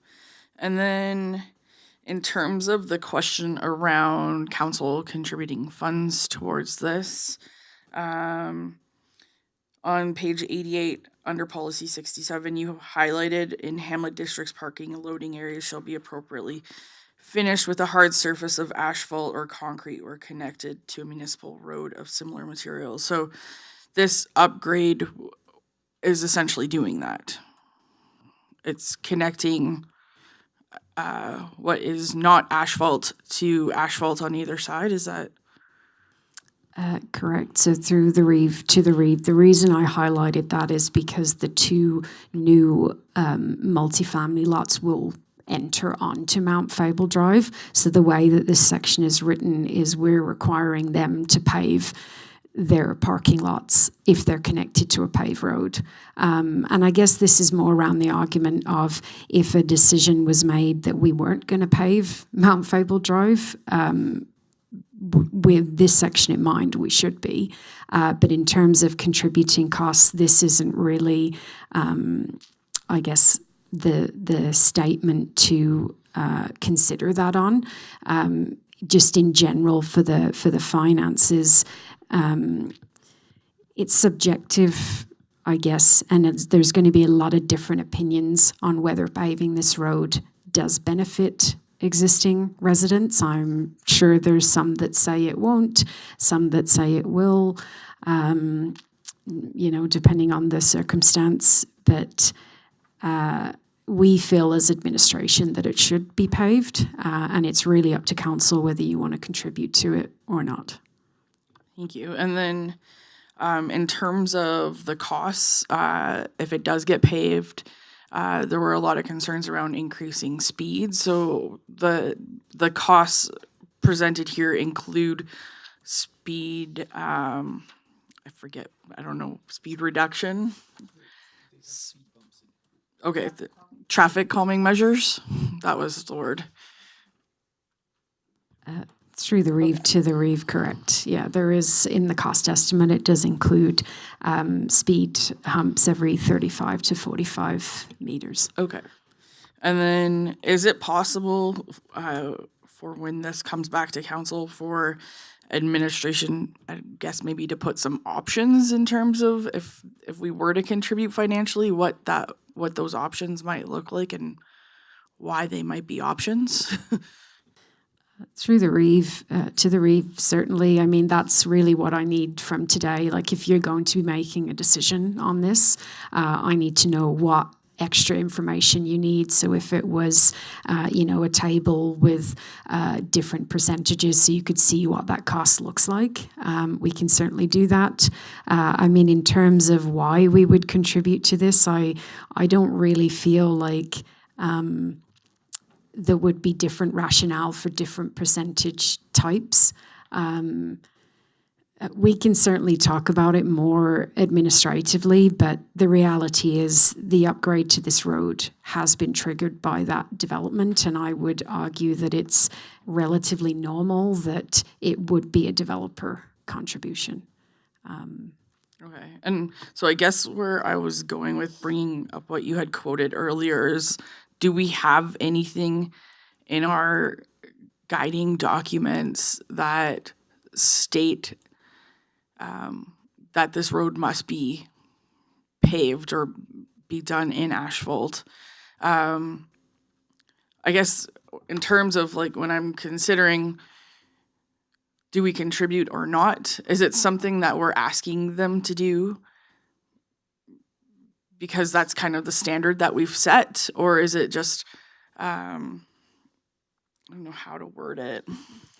If it's not an improvement or seen as an improvement to the majority of people, and we've seen through the survey results that it's kind of a 50-50 split, so that it doesn't define to me that it would be considered an improvement or not an improvement. But currently they would just be essentially putting asphalt on the road as it exists today without any improvements of like a walking path or sidewalks, or nothing would be improved. It would just be converted from gravel to asphalt. And that is the pure improvement. Through the Reeve to the Reeve, that is correct. And in terms of where this direction is coming from is policy 66 of the area structure plan, which is a statutory document. So that was approved by council that states that this upgrade would be done. And I know that, I'm just rereading it at the same time as I'm talking here, because I do think there is a deviation, I guess, that has been made to this policy based on the public feedback, because it says essentially that the asphalt surface that extends east from Windridge Road will be further extended by EMGI to Pigeon Mountain Drive. That's what it says. So the commitment's made in the policy. But then it also says that they will make it wider to provide room for a pedestrian/bicycle path on the north side, and an effort made to demarcate that pedestrian bicycle path to distinguish it from the vehicle lanes. It further goes on to say, further because improvement of this existing road generated varying suggestions from Exshaw residents, the MD and EMGI will undertake community consultation during detailed design stage for the roads upgrade. So we did the consultation. The pathway was not very popular. And I would say that paving versus non-paving was kind of 50-50 split. So we gathered from the resolution that was passed by council on May 13th that widening the road for the pedestrian pathway was not what council wanted to see. And so even though it's a slight deviation from the policy, the last bit of the sentence does help us make that change, because it says we would do consultation to figure out whether this is what we were going to do or not. But the commitment to pave is there. All right, so I guess when I have improvement, a vision of improvement in my mind, if we were looking to widen this road and add pedestrian or bike paths, that is where I could see the MD being more willing to step up to help widen the road and pay for widening the road and pay for the bike and pedestrian paths, because I could see that defined or presented as an improvement. But as it currently stands, without those quote unquote improvements, they are just merely paving what is already there and not widening and not providing a path. So I do see it as a developer improvement to pave this road as you just outlined. So I'm not sure where everybody else sits right now, but I understand where administration's coming from in terms of this being at the cost to the developer, because it's very clear that this isn't necessarily seen as an improvement when it was a 50-50 split in the community. So any other comments on, I think administration's really looking for some guidance on how to bring forward the cost contribution, should we bring one forward to council.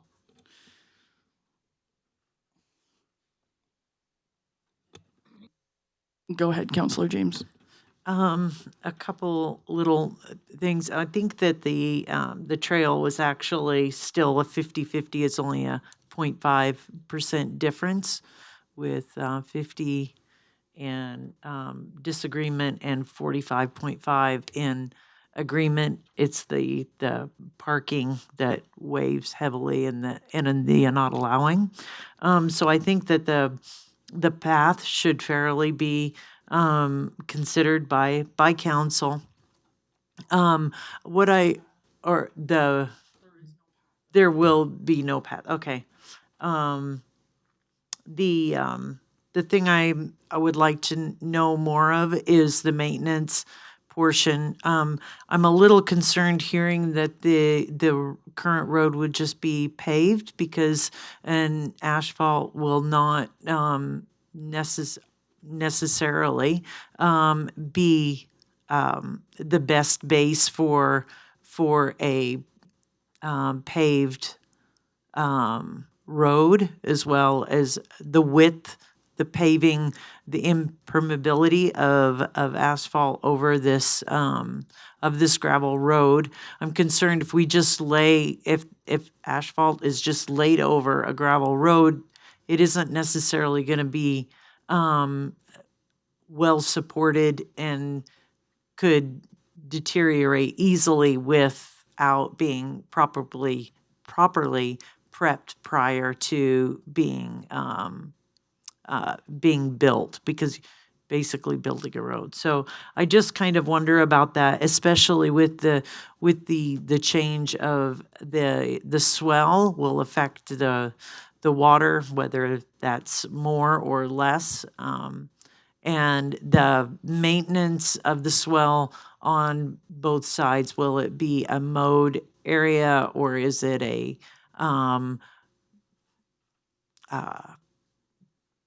so you have that, instead of having the road or the mountain coming down to the side of the road where maintenance is done, we now have a swell. How will that be affected by the MD's operations and ability to maintain that swell itself, as well as the upside part of that mountain, whether it's rock removal, debris, or that swell futurely getting filled in, and possibly preventing the drainage of the function of the swell, because the swell will have to be maintained into the future, as well as the road.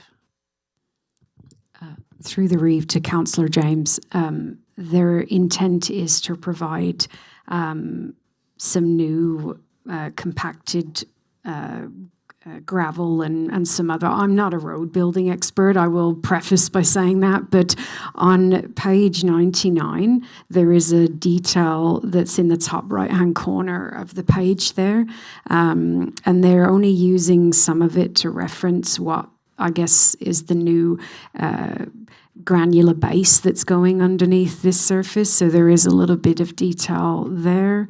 They're not, I will say that the way it's graded towards the middle of the road, that's not what they're doing or proposing to do. The grade is a slant straight towards the mountain. So they're saying that they're just the detail is for structure only, and then there's another detailed cross-section for what they're actually doing, which is below that, again on page 99. So there is some detail about what they're proposing to do. They're not intending to just throw asphalt on top of the existing surface, is my understanding. And that is also in the cost estimate. And again, our third-party review engineer is not advise that we can accept this at the moment. We're waiting for the preliminary design before he does a further review and advise us as to whether we can accept this or not. But in terms of the decision by council, it really is the cost that we're looking for at this stage. And then once it becomes a capital project, because again, the developer would give us the cash to build this, we can iron out, some of those other, I guess, finer details at that time is what I would suggest. But I think I did recall seeing landscaping somewhere, and it might just be that it's been exempted from the cost. But again, that could be added as a contingency at this stage. Thank you. Go ahead, Councillor Smith. Thank you for that. I will assume that it all has to go to our road servicing. So we will have something in there about how to lay the pavement, because Lord only knows I'm far from that expert. But as far as the cost, from what I heard from the public, and where I align is that for myself, I had more appetite to cost share the path and what would be considered community upgrades, not the road.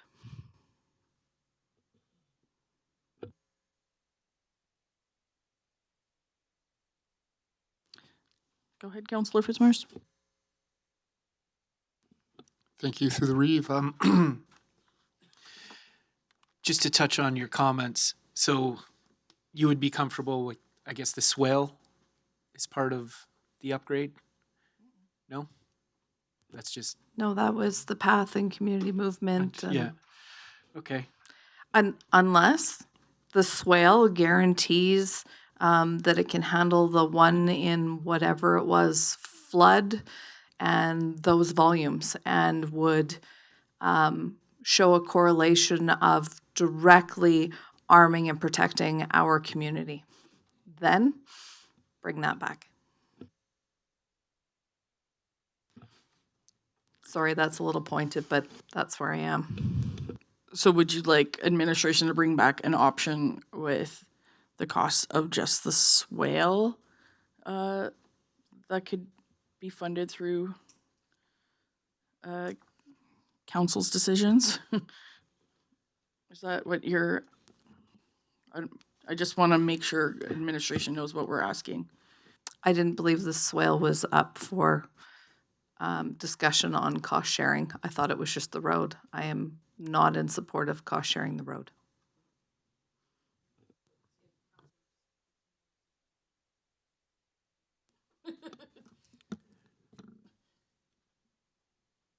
I agree with Counselor Smith. I don't see us paving the road as being part of our costs, but I can see that the swale might be considered maybe infrastructure, and maybe it would be worth at least just to explore possibility, not to make any decisions, but what would that cost be? That would be my interest to look into.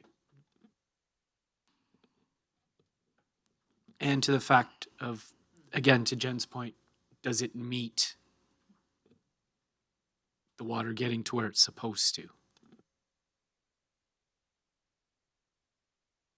Exactly. It has to improve the community value, and for that, make sure that it's not draining down into those lower two communities and having a negative impact.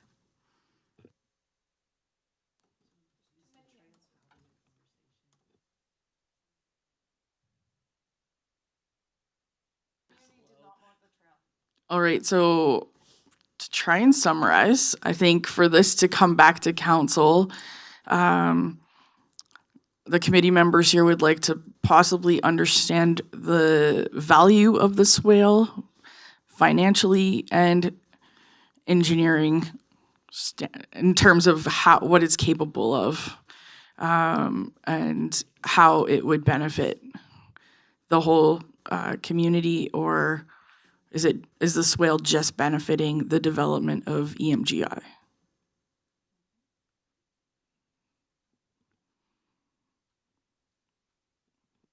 Is there anything else we would like administration to bring back to council for this discussion in the future?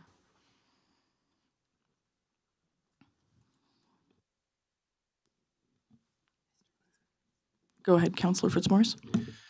Through the Reeve, I think it would be fair for council, or I'm sorry, I think it would be fair for all involved that if administration does bring back proposals, we can look at them. We do not have to agree on them. I think it would be irresponsible of us to not at least look at an option of 30, 70, 20. I'm just using numbers that were used. Like, give us a couple of options at least that we can look at. I think it would be irresponsible not to look at any options and to just throw this back at the developer. And are you looking at options just for the portion of the cost, or a portion of the cost of just the swale, or a portion of the cost of the whole? So there would be two things that I'm asking. One was the swale. What would that we're breaking that out completely as far as the cost. And then it would be fair to look at the overall cost and what those options could be if we were so to choose as being cost sharing. We don't have to accept them, but I do believe we have to at least have the chance to debate them, look at them, and Possibly hear back from the community about them I'm too. sure we will. Yeah.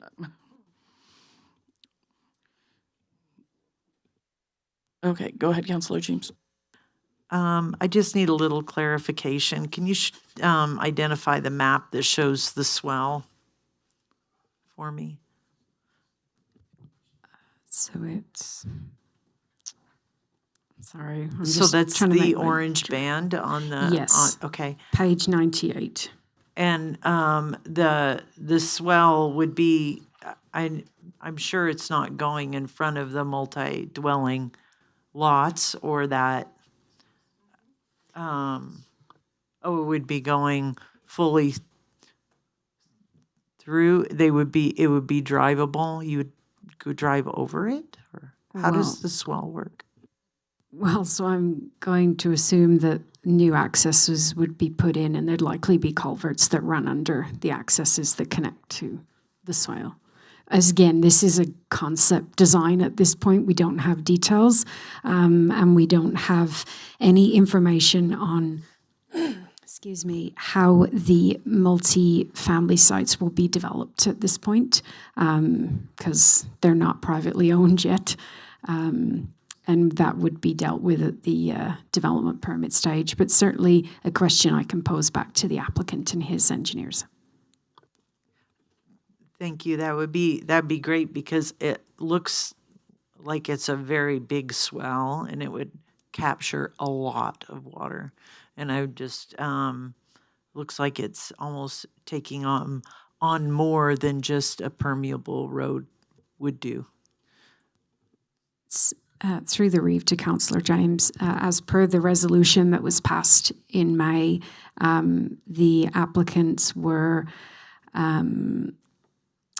tasked with doing stormwater assessment or analysis to come up with this design, and so that's likely why they've proposed the size of swale that they have, which, you know, may also be more like a ditch. I don't know. We gotta go back to them when we get our preliminary design to see what that looks like and the volume of water that they're proposing it can handle. Thank you.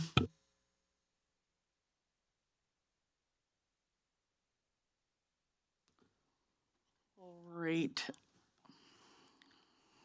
Are there any more questions? And would anybody like to make a motion?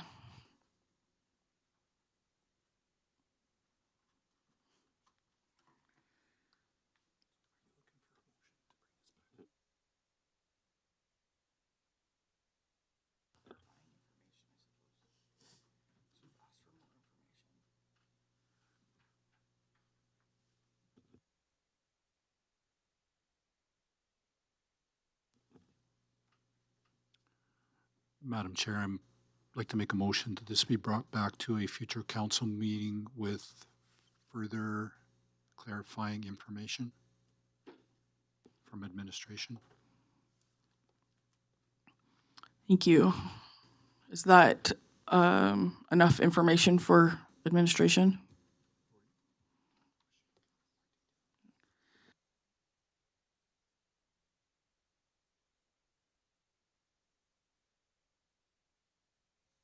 That's perfect. My recommendation was that the committee directs administration to bring Mount Fable Drive upgrade project to council for further discussion and approval. That was my recommendation. Thank you. Right. All right, thank you. So we've got a motion on the floor. I just wanted to also ask for figures 2 and 3 to just be more clear. It's really hard to see what you're referring to. I've colored in what I think you're talking about, but considering this is going to come back to council, it would be great to have those actually colored in. Through the Reeve to the Reeve, we can do that. We can just, it's essentially the thick black line that we're following, but we can just color it in that line to show the delineation between the two phases. Okay, perfect. Thank you. All right, Deputy Reeve Tusa has the motion on the floor. Is there any further discussion? Seeing none, I will call the question. All in favor? Thank you. Motion has passed.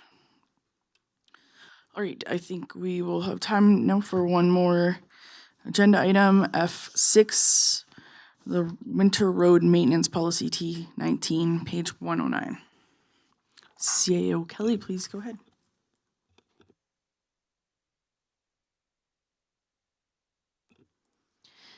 Thank you for this presentation. I would like to introduce Manager of Operational Services, Kendra Tippy.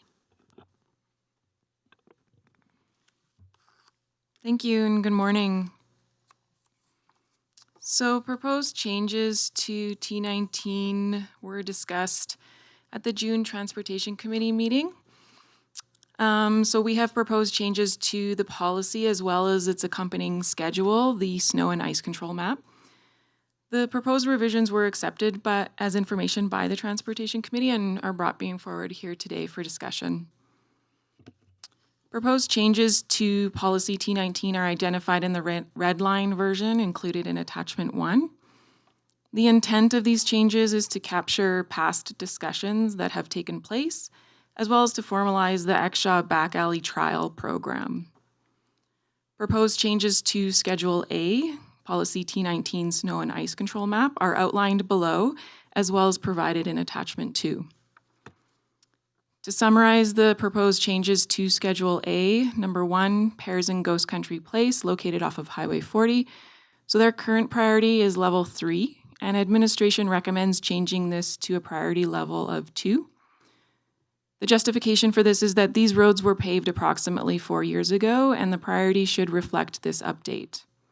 These roads are currently being serviced via a plow truck. With this change in priority, residents are not likely to notice a difference or improved level of service that they are currently receiving.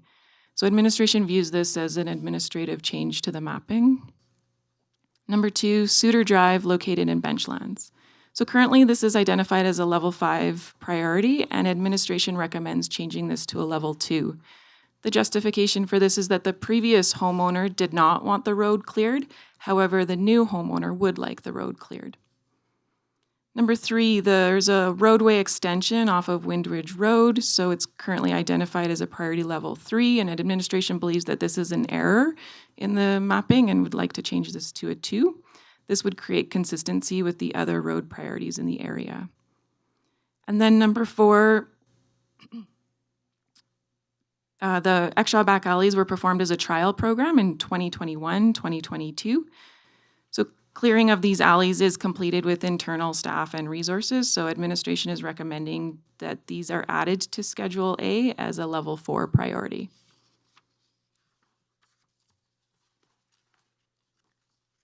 So today, administration is requesting that the Governance and Priorities Committee provide direction to proceed with bringing the proposed revisions to a future council meeting for decision. Alternatively, if there are more questions and future discussions needed, we can also bring these to a future GPC meeting. I'm available for questions. Thank you for your presentation. I do have a question. If we go to page 115 of the agenda package, it's a question around the priority level for Second Street, 3rd Ave, and 3rd Street. It's currently a blue priority, or what was that, priority 2. I'm just not sure if it was considered.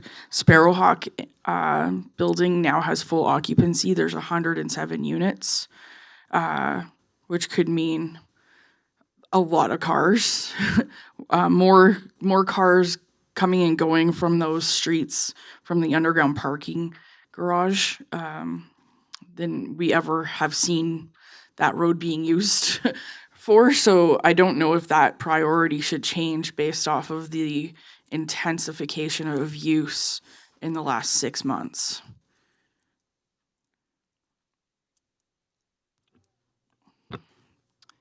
If the request is to make that change, we can look at that. There would be a cost likely associated with that, so slight increase in cost for our contractors, but we can look at that if that's something that's desired.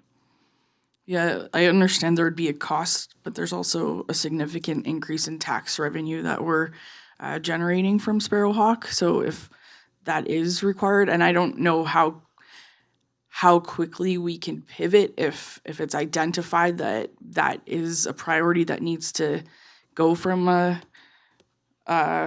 2 to a 1 once we see how that road handles the winter and the additional use that's now on it. But I just wanted to highlight to everybody's attention that road use has intensified dramatically since Sparrowhawk has became fully occupied, because that is how they get into their parking garage. So, go ahead.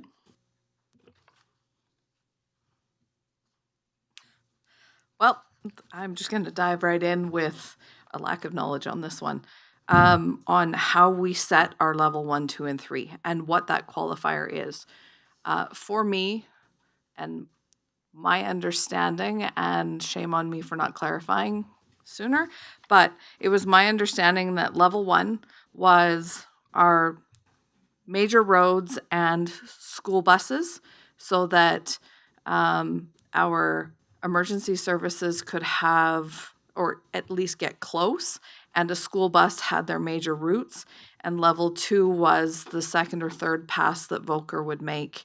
Sorry, I'm only familiar with the hamlets and the Bow Valley, so I know we have other contractors elsewhere, but that was the standard in how we decided which was the priority, because if we want everything priority 1, we're going to need a lot more snowplow drivers, is the way it's muddled around in my brain for the last almost 4 years. So if you could clarify that for me, so that I can, I don't know, have a better understanding and a better decision making.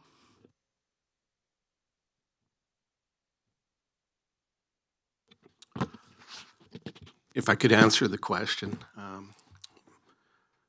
the priority one roads are busier roads. Sometimes it considers too if there's steep hills, and that could create conditions if they're not done. The biggest challenge we have is with school bus requests. I haven't counted, I can't remember if we have 23 or 33 rural roads, but school buses go on most of those roads. And we don't have, you're right, we don't have the resources. We could though, with council changed policy to clear all the school bus roads. Another problem we have is the expectation to have all the school bus roads cleared by 7:30, which is challenging because it usually doesn't start snowing at a set time and finish at 7:30. So we do have levels of service that way. So generally speaking, the priority 1 roads are busier roads, or they might have a little bit of a hill or issues with hazards. And often there's school buses on those roads as well. But it's not every priority 1 road is not a school bus route. Would there ever be a circumstance where you would downgrade a road from a priority 1 to a 2?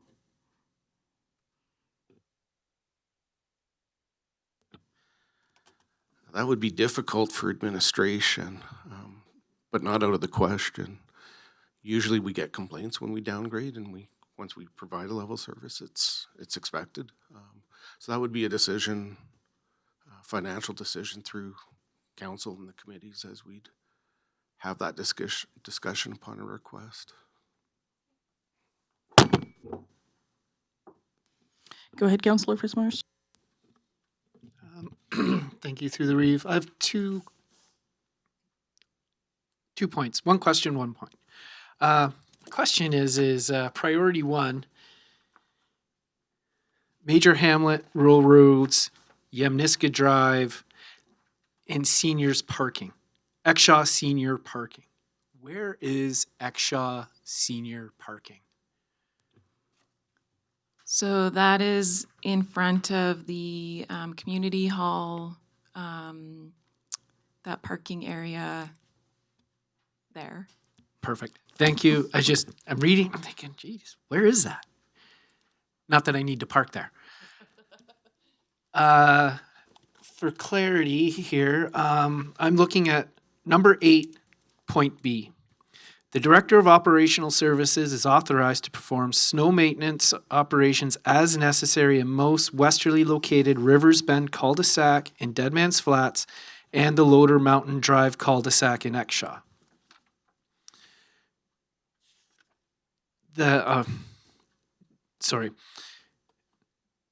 Within a 5-day response time and a snowfall accumulation of 4 inches or 10 centimeters.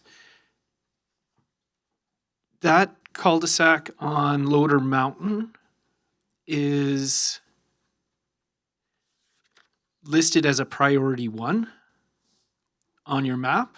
So I don't understand why it's included in this statement. And I do know that it is part of a bus route for more than one bus. Could I just get some clarity on that? Yeah, definitely. So this point is one of the examples I mentioned in my report to capture previous discussions. So this was a previous discussion that took place likely before your term, I believe. So it's possible that it is wording from another council meeting or another councillor. And that is how it's worded in there. So we can change, and Director Luca can provide more clarity.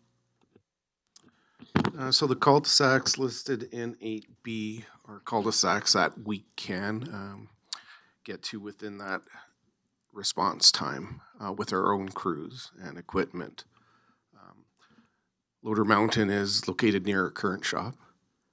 So we have equipment and crews that are able to access it. So we do meet that time frame. We are able to meet that time frame. So the distinguishing factor is we can't provide that level of service for the cul-de-sac listed in 8A. And primarily the reason for that is there's no place to push the snow. So that's kind of, we'd like to provide similar levels of service, but we're unable to for 8A. So hopefully that answered the question. We can meet the level of service for 8B. We've been able to do that for the past few years, 3 or 4 years. I don't know if changing the shop location will slow us down on that road as well, but if it does, we'll have that discussion. Yeah, it was more just so, because as I read it and look at it on the maps, the others are priority 2s, whereas on the map, Exshaw has it as a priority 1. So it just felt a little, do you know what I mean?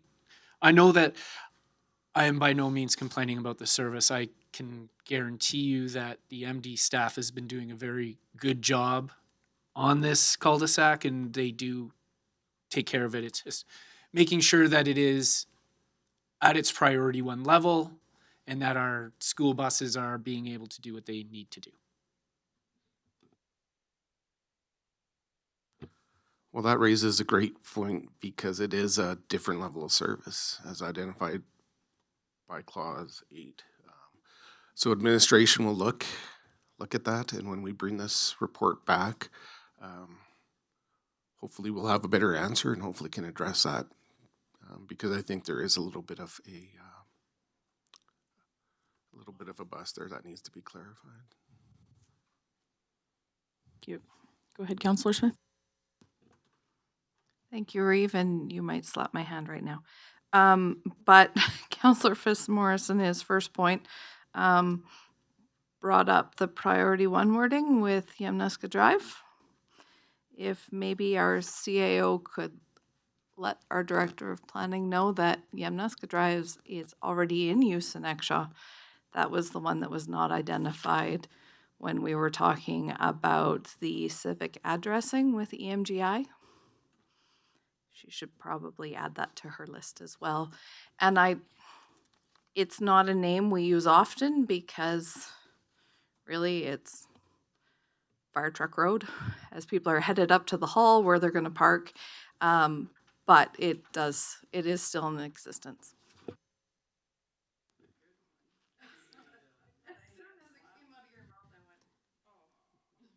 Thank you for catching that. I will advise them. Thank you. I'm not sure where we are at here. There were some questions that maybe require some clarity before this, or when you bring this back to council. I am curious how it would work, maybe not changing the priority for the access to Sparrowhawk, but what would happen if there are issues as the intensification of that road has changed dramatically over the last 4 months, and we have not had a winter yet with it being fully occupied. So how would those concerns be addressed? Should they be brought forward, and can it be addressed quickly if that does come forward in the winter? So that could maybe come forward when this comes to council. Go ahead, Councillor James. Thank you. We have just adopted Range Road 70 as a secondary road. Will Range Road 70 now be included as well? Yes, definitely. So I don't update this before our road network map is updated, so we would definitely make those appropriate changes. Yeah.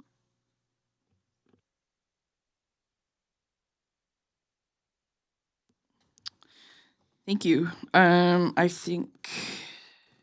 I believe this is looking for a motion to be brought forward back to council. Yep, go ahead, Councillor James. And I guess I probably should add that that's just Range Road 70 to Bluebird or to Whiskey Jack Trail, not all of Range Road 70. That is Yeah. correct. Our mapping would reflect that as well. Yep. Okay, Yeah. thanks. Thank you. Would anybody like to bring this back to council? Is that what we're looking for? If the committee feels it's ready to be presented by council, we can do that. If the committee feels there's more questions and discussion needed, we can do a future GPC. I think if you're able to answer the questions that we brought forward today, it's okay. I'm comfortable with it going to council. Keep it moving forward. The snow is coming.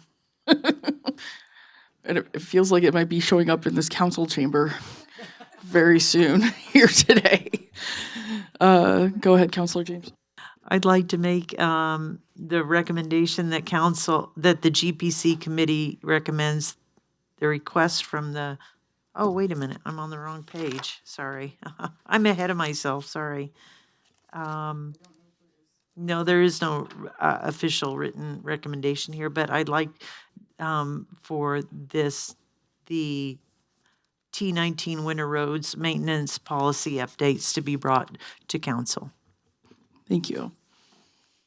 Any further discussion? Seeing none, I will call the question. All in favor? Thank you. Motion has passed. All right, we are going to take a 30-minute, is that fair?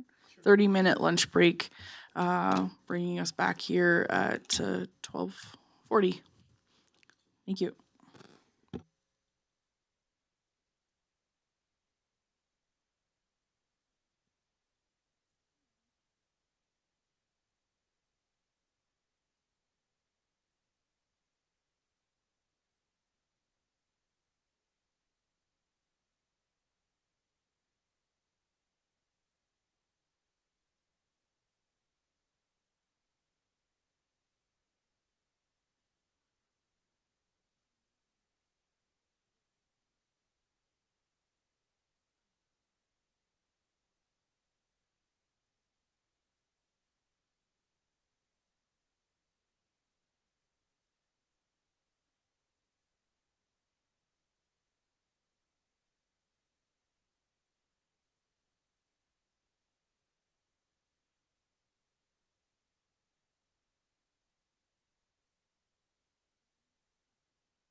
All right, I'm gonna bring us back here.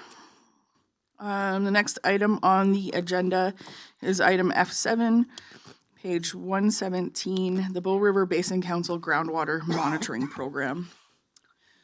CAO Kelly, please go ahead. Thank you. At the July 8th, 2025 council meeting, a presentation was made by the Bow River Basin Council. They have extended their thanks to the Reben Council for the opportunity to share their work, and then to follow up, they submitted an attached request for support. The support they are seeking is unique. Following a delegation, normally we receive a financial request for support. And in this instance, they are requesting support through HELP. So aid with outreach and citizen engagement via communications, newsletters, forums, etc. within the municipal district, and then help with identifying and accessing existing groundwater data sets as well as potential future groundwater data sets such as those from industry in the district. So connecting them to our industrial partners. And then they went on to say, with this support, we believe we will be able to enhance watershed understanding, engage locals with local watershed interests, as well as contribute to a larger understanding of groundwater patterns in the Bow River Basin.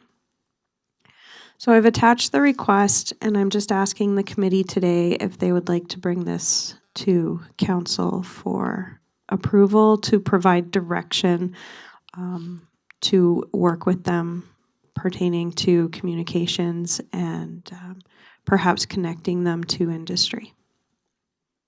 Thank you. Thank you. Quick answer would be yes, but any comments? Would anybody like to make a motion? Sure, I'll make the motion that we Bring forward this request to council at the September 9th meeting. Thank you. Any further discussion? Seeing none, I will call the question. All in favor? Thank you. Motion is passed. Moving on to item F8, evacuation shelter in place plan, page 121. CAO Kelly, please go ahead. Thank you. To present this report, I would like to introduce Rob Duffy, Acting Director, Protective Services / Fire Chief. Good afternoon. So the next item that you have in front of you is an updated copy of the MD's evacuation and shelter in place plan. We currently are required, as you all know, under the Emergency Management Act, as the municipalities to have our emergency plans in place. So previously we did have an evacuation plan. It was a little outdated. So since then we've gone in and made some updates to it.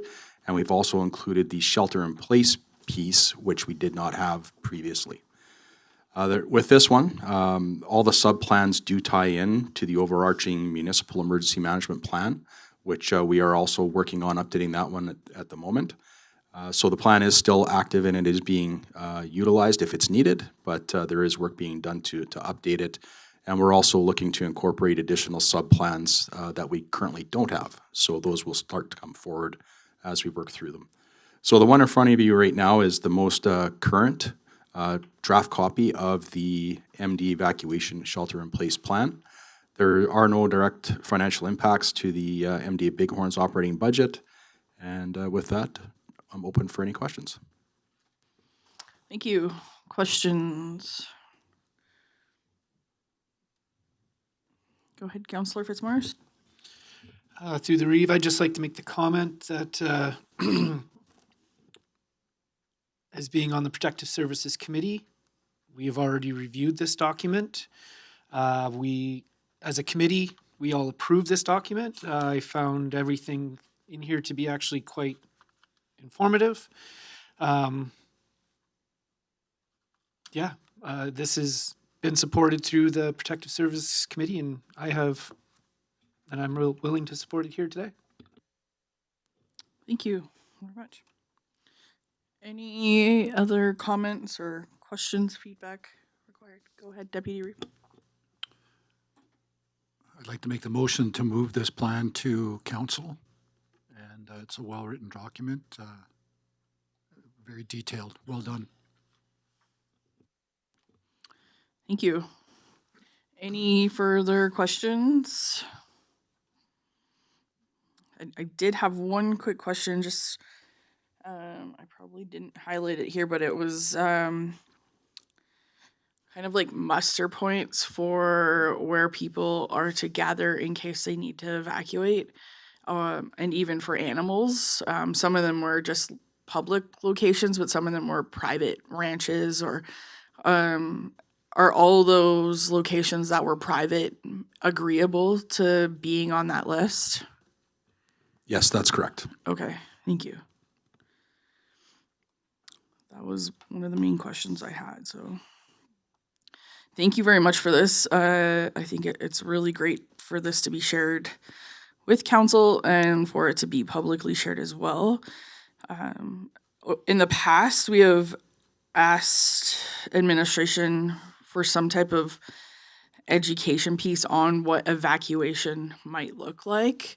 And I don't know, there had been talk of like a 1 or 2 pager that could be shared amongst residents, ratepayers. Is that something that is still maybe going to happen, or is this just, are we just gonna stick with the full document now? No, through the Reeve. That is, our plan is to provide some public education to all the residents with, you know, the information on the 72-hour kits being prepared in advance, providing them some information on kind of that 2-page piece. So we will be working with our communications coordinator to put that information together and then get it out there on our MD website, but also on our social media sites as well. Awesome, that's great, thank you. All right, Deputy Reeve has the motion. Is there any other discussion or questions?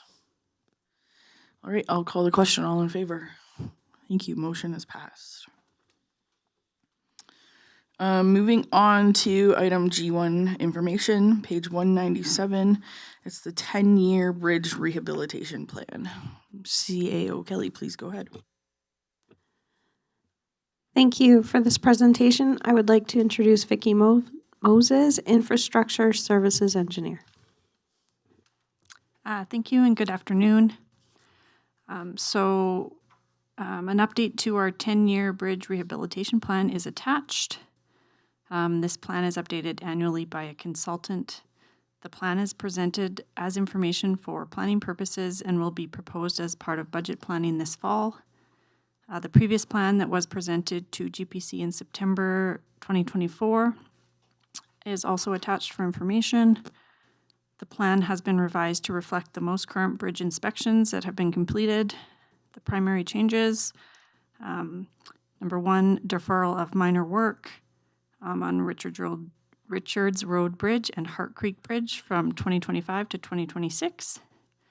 And number 2, deferral of major rehab and or replacement of Richards Road Bridge from 2030 to 2034, and Fallen Timber Bridge from 2033 to 2035. So yeah, the work is able to be deferred based on the current condition of the bridges. That's all I have, just report for information. Thank you. Any questions or points of clarification?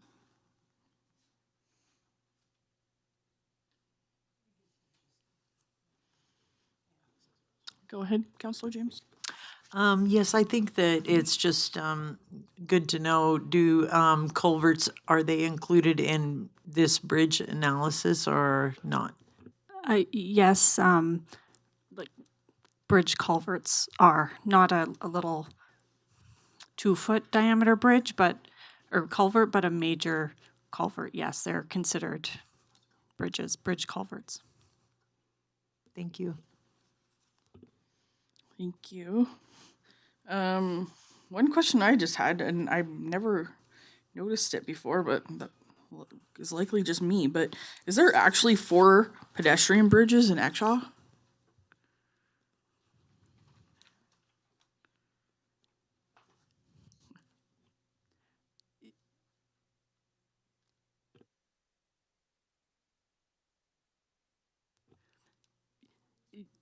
Yes, I believe and trust the plan and have looked at it. If you want me to name them off for you and tell you exactly where they are, I might struggle at this moment to do that.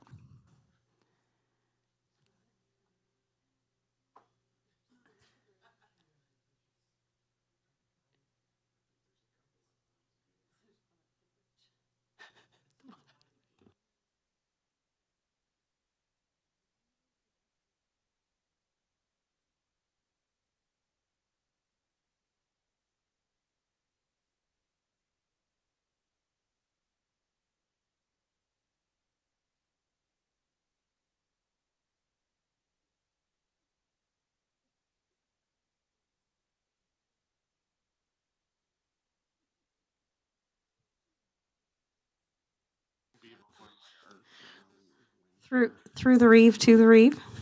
I believe that there are 3 on the South Exshaw Trail, and then there is one that crosses Exshaw Creek north of the fire hall. Or north, no, past. Interesting. Okay, I did not know there were that many, but that's good to know. Any questions about these bridges or the bridge rehab plan?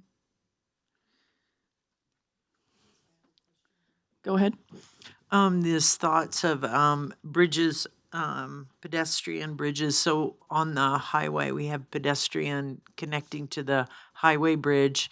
Or is that part of Alberta Transportation, that pedestrian portion of that bridge? Is that under their jurisdiction, or do we watch, or do we do that portion of the bridge? Sorry, which bridge are you talking about? The highway bridge on 1A, right here in front of Heart Mountain Store, et cetera. Yeah, that's a provincially owned and managed bridge.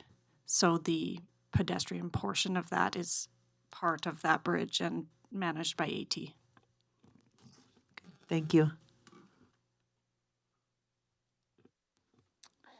I have one more question now. Just looking at these pedestrian bridges, why is there no funds allocated to the Dead Man's Flats pedestrian bridge? It's the only item, or no, one of 3 items on here that don't have any money allocated to it. Bridge file 84587, I believe you're referring to. 84587, yeah. Yes, so the inspections are currently paid for by Alberta Transportation. So they're not shown on our spreadsheet because this only shows the inspections or work that we're paying for and responsible for. Alberta Transportation is currently paying for those inspections on that bridge. It looks like that's the case also for the Exshaw pedestrian bridge at the fire hall. Also funded, but there's a dollar amount allocated to it.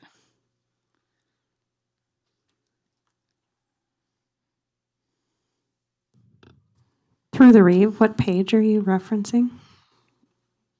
198. It's in the chart.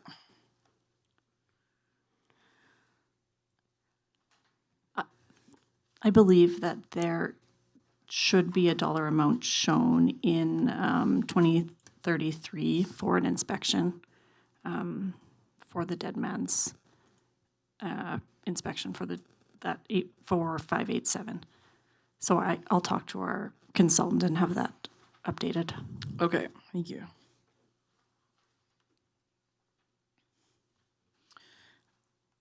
Any other questions?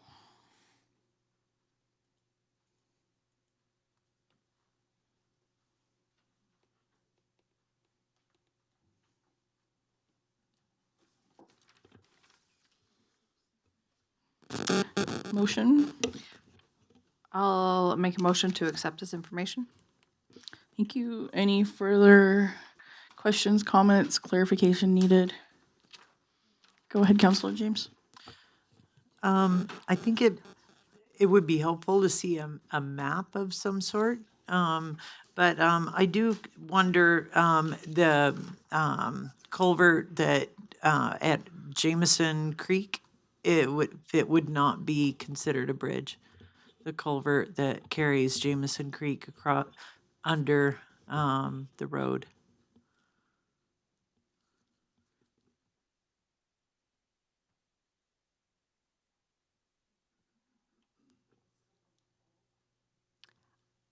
It doesn't look like it's on the plan. And I would need it to look into it.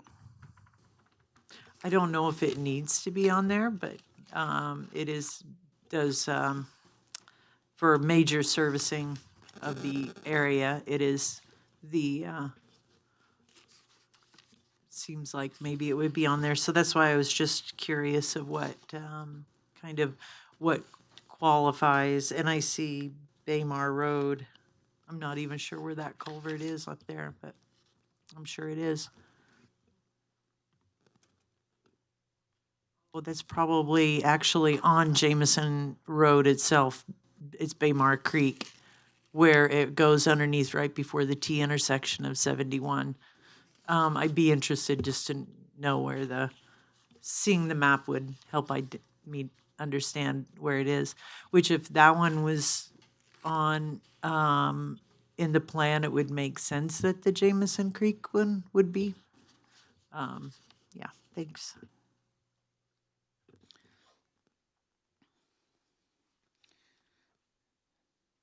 So are we still looking for this just to be accepted as information, or would we like it to come back with the map to GPC? 'Cause we'll have to do a subsidiary motion.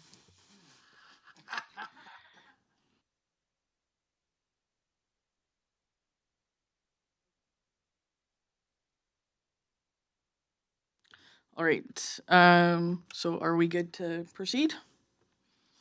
So Councillor Smith has the motion to accept as information, and I'm going to call the question. All in favor? Thank you. Motion has passed. Moving on to item G3, driver speed feedback signs, page 203. CAO Kelly, please go ahead.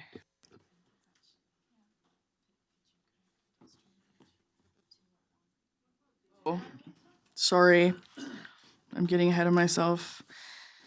G2, Pigeon Creek Pedestrian Bridge Wing Wall Armoring Project Update, page 201. Thank you. For item G2, I would like to introduce Manager of Operational Services, Kendra Tippie. Thank you. Good afternoon. So this report is to provide an update on the Pigeon Creek Pedestrian Bridge Wing Wall Armoring Project. MD staff will be placing riprap at the south end of the bridge in order to allow equipment to get close enough. There is a small group of trees identified in the red triangle in the screenshot below that will likely need to be removed. Due to the size of the riprap and restrictions with equipment working in the stream, riprap will not be placed on the north side of the bridge this year. It is envisioned that work can be completed as part of a future trail or boardwalk project. The south side of the bridge is more of a priority, being that it's on the outside bend of the creek, which is subject to faster flows. Any unspent budget for this project will go into reserves. And then just for information as well, this project does require water action notification administered by the province, so the timing of this process is unknown and could delay the project. So again, this report is just provided as information. Thank you. Is there any questions or clarification needed? The only question I have is, will those paths that you see around that rectangle remain? I know they might be temporarily closed, but... Yeah, definitely. We're anticipating the scope of this project to be pretty small, given the restrictions that we're up against, so there should be no changes to those paths, yeah. Thank you. Thank you for bringing this forward. Would anybody like to make a motion? I'd like to make the motion that we accept for information the Pigeon Creek Pedestrian Bridge Wing Wall Armoring Project update. Thank you. Further discussion? Seeing none, I will call the question. All in favor? Thank you. Motion has passed. Now, highly anticipated G3 driver speed feedback signs, page 203.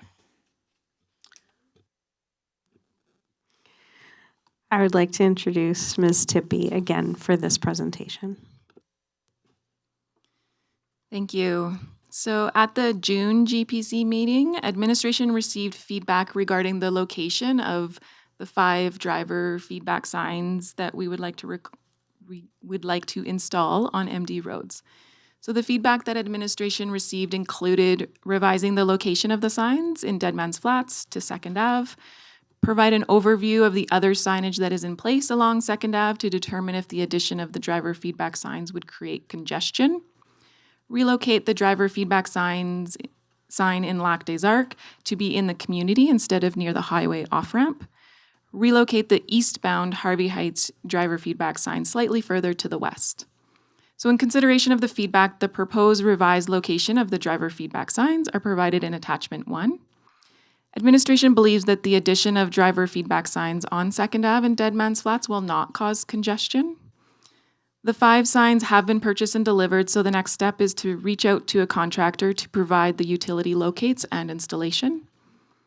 Once utility locates are completed, the location of the signs may need to be adjusted slightly due to any conflicts with infrastructure in the ground. This is specifically in consideration for Deadman's Flat 2nd Ave. We may need to adjust one direction a few feet, given the utilities in the area. While administration continues to work with the province on the other 6 proposed on provincial highways, we recommend proceeding with the installation of the 5 driver feedback signs on MD roads. So unless the discussion leads otherwise, administration is prepared to proceed with the installation of the 5 driver feedback signs on MD roads at the proposed locations in attachment 1. Thank you. Any questions or comments? I had one question. I like the changes to Lac des Arcs and Deadman's Flats. In Harvey Heights, I can't remember what was initially proposed, but I'm now wondering for the location that is furthest west. So that is to capture the drivers going towards Canmore? Is that? Correct. Yeah, it's a little difficult to kind of see that. So the sign proposed furthest west is in the eastbound side, the eastbound lane. So would that be better to be moved further east so that it captures the drivers coming out of the residential community? Like, I know that will capture the people coming off of the highway off-ramp, the eastbound highway off-ramp going into Harvey Heights. But I don't think there's that many people that take that exit compared to the number of people leaving leaving Blue Jay Drive. Definitely, we can adjust the location. We originally had it closer to Blue Jay Drive. It was still on the west side of Blue Jay Drive, but it was originally closer. So the feedback we received was to put it more west, but if you desire it more east, we can definitely do that. We are happy to move it.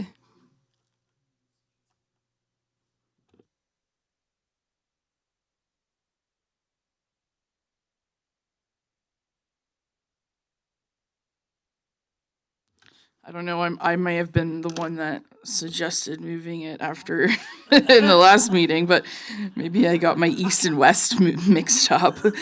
But I don't know, where do you think it should go to try and slow down as many eastbound drivers on Harvey Heights Road? Like, I almost think it should be, like, the 2 stars should be parallel to each other. One's westbound facing and one's eastbound facing.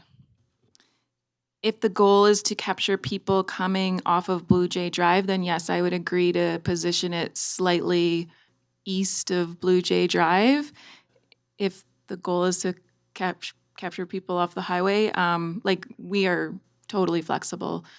I don't think it would be a bad choice to put it closer to Blue Jay Drive.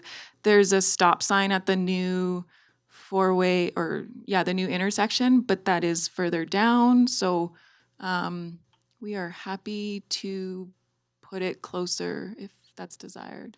Counselor Smith? I understand where you're coming from as a reformed speeder in communities. I don't speed in communities anymore. Reformed in communities, not on the highway, but in communities.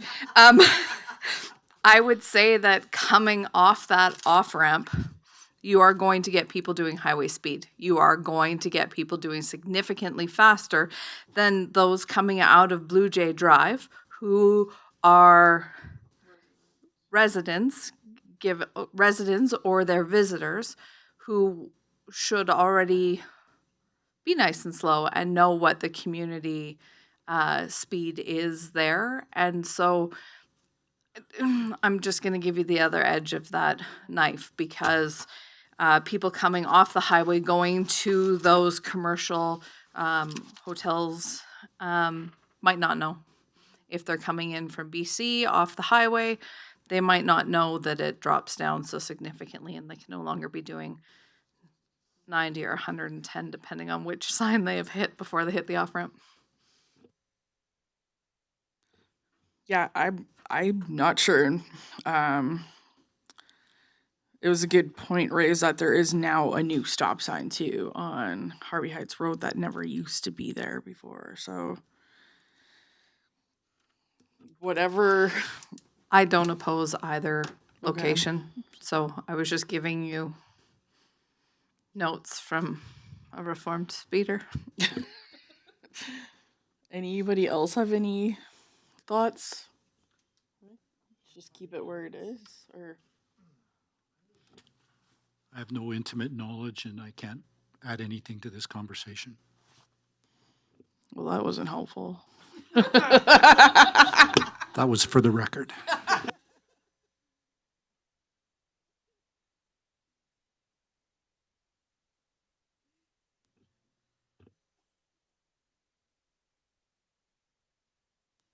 I'm curious. I'm okay to keep it where it is. I'm curious to know if our CPOs might have an idea if there's a better location or not. I don't want to delay this from happening, from the installation of these signs happening. So part of me wants to just accept this as it is. However, if there's a better location for that one sign based off of CPO feedback, then maybe that's the way we go. We did run this past our CPOs, and they were good with all the proposed locations. The good thing is we're highly educated in these signs now, and we know what it costs to install them and order them and get them. So if changes are desired down the road, we are well informed to do that. So if that gives you any peace, knowing that while these are more than just a regular sign installation, it's a little bit more to it. Nothing's in stone and can be changed. That's a really good point that I didn't consider. Like, we'll own the signs. We could potentially change the locations if we feel they're not as effective as they could be. So let's go as proposed. Go ahead, Councillor James. The feedback signs are the ones, the lighted signs that tell you your speed, and they may be flashing if you're in excess, correct? Yes, that is correct. Mm-hmm. And the feedback that we received on the feedback signs, where did that feedback come from? Was that it came from GPC or et cetera? Okay. All right. I just wanted clarification on that, and the only one that kind of made me wonder was the location of the proposed one in LAC, simply because it's more into the community and whether or not the homes surrounding will be visually affected by a lighted sign as in their homes, or it was this location chosen because it's not easily seen from people's windows. This location was originally closer towards the highway off-ramp. However, at the June GPC meeting, that's when administration received feedback on the initial proposed locations. And for this location, it was suggested to move it closer into the community. Okay, I believe that conversation was thoroughly discussed then. Thanks. Thank you very much. Any further discussion? Is there any type of ETA on the sign locations that we're waiting to hear back from the province on? No, we are prodding. At this point, I would say there's a slim chance this year. So the remaining budget will likely be carried forward. Okay. That's too bad. So 1A could have really benefited a couple weeks ago, and will continue to benefit from it. But would anybody like to make a motion? Make the motion to accept his information and encourage administration to carry on. Good work. Thank you. Any further discussion? Seeing none, I will call the question. All in favor? Thank you. Motion is passed. Moving on to item G4, page 209, Fire Hall Snow Clearing Update.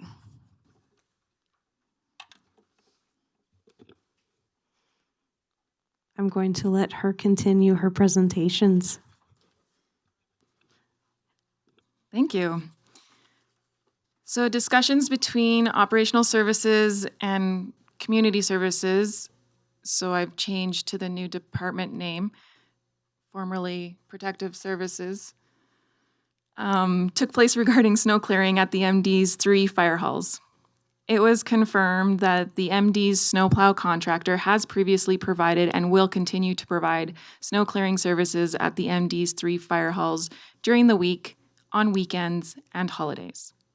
The MD road staff will continue to supplement snow removal on weekdays at the MD's 3 fire halls as resources are available. As this item is part of the strategic plan implementation plan, administration wanted to provide this report as information today at GPC. Thank you. Any questions or clarification? The point of clarification I'm looking for is if the MD road staff are supplementing snow removal on the weekdays and the contractors also clearing snow on the weekdays, how is that communicated so there isn't a double up? Definitely. So the way it works is the contractor generally provides the first pass. They're there in the morning, early hours. Our roads crew are busy doing other areas, so they're not available. So if there's a additional snow clearing needed, let's say late afternoon, toward after lunch, something like that, our roads crews would then be available to head out while the snowplows have then moved on to other areas. So that's how our MD staff can supplement at Perfect. the end of the day kind of thing. Thank you. That's great. Go ahead, Deputy Reeve. Yes, just wondering if the clearing will take place behind the Ghost Fire Hall in that loop there where they have access to the fuel tanks. That wasn't our intention to clear that area. That hasn't been provided by the contractor. I don't have any further information on that. I know Deputy Reeve has been asking for that for a very I long think time. I'll leave that with the deputy chief, and he'll sort that out or make some recommendations. Thank you. Any further questions? Clarification? Would anybody like to make a motion? Go ahead, Councillor Fitzmaurice. I'd like to make the motion that the committee accepts the fire hall snow clearing as information. Thank you. Any further discussion? Seeing none, I will call the question. All in favor? Thank you. Motion has passed. Moving on to item G5, information. It's a verbal SAWA update. CAO Kelly, go ahead.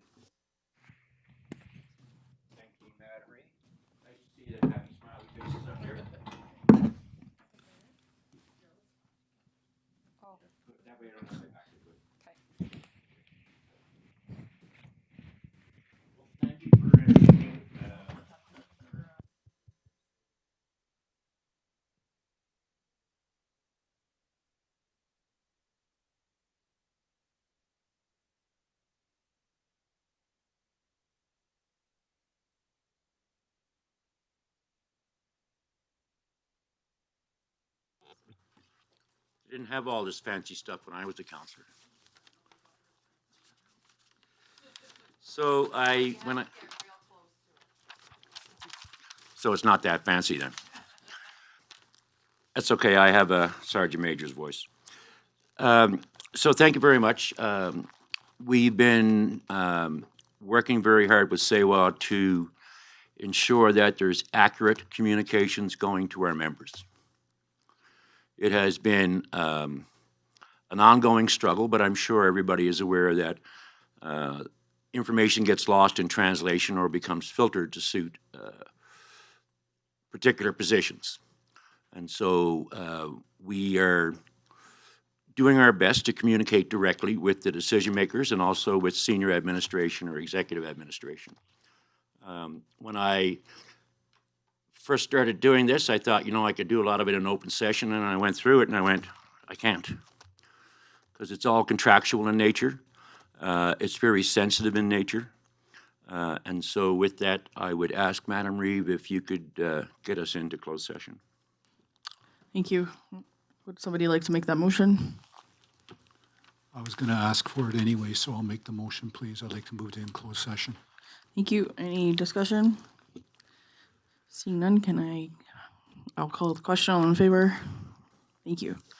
We are Thank you.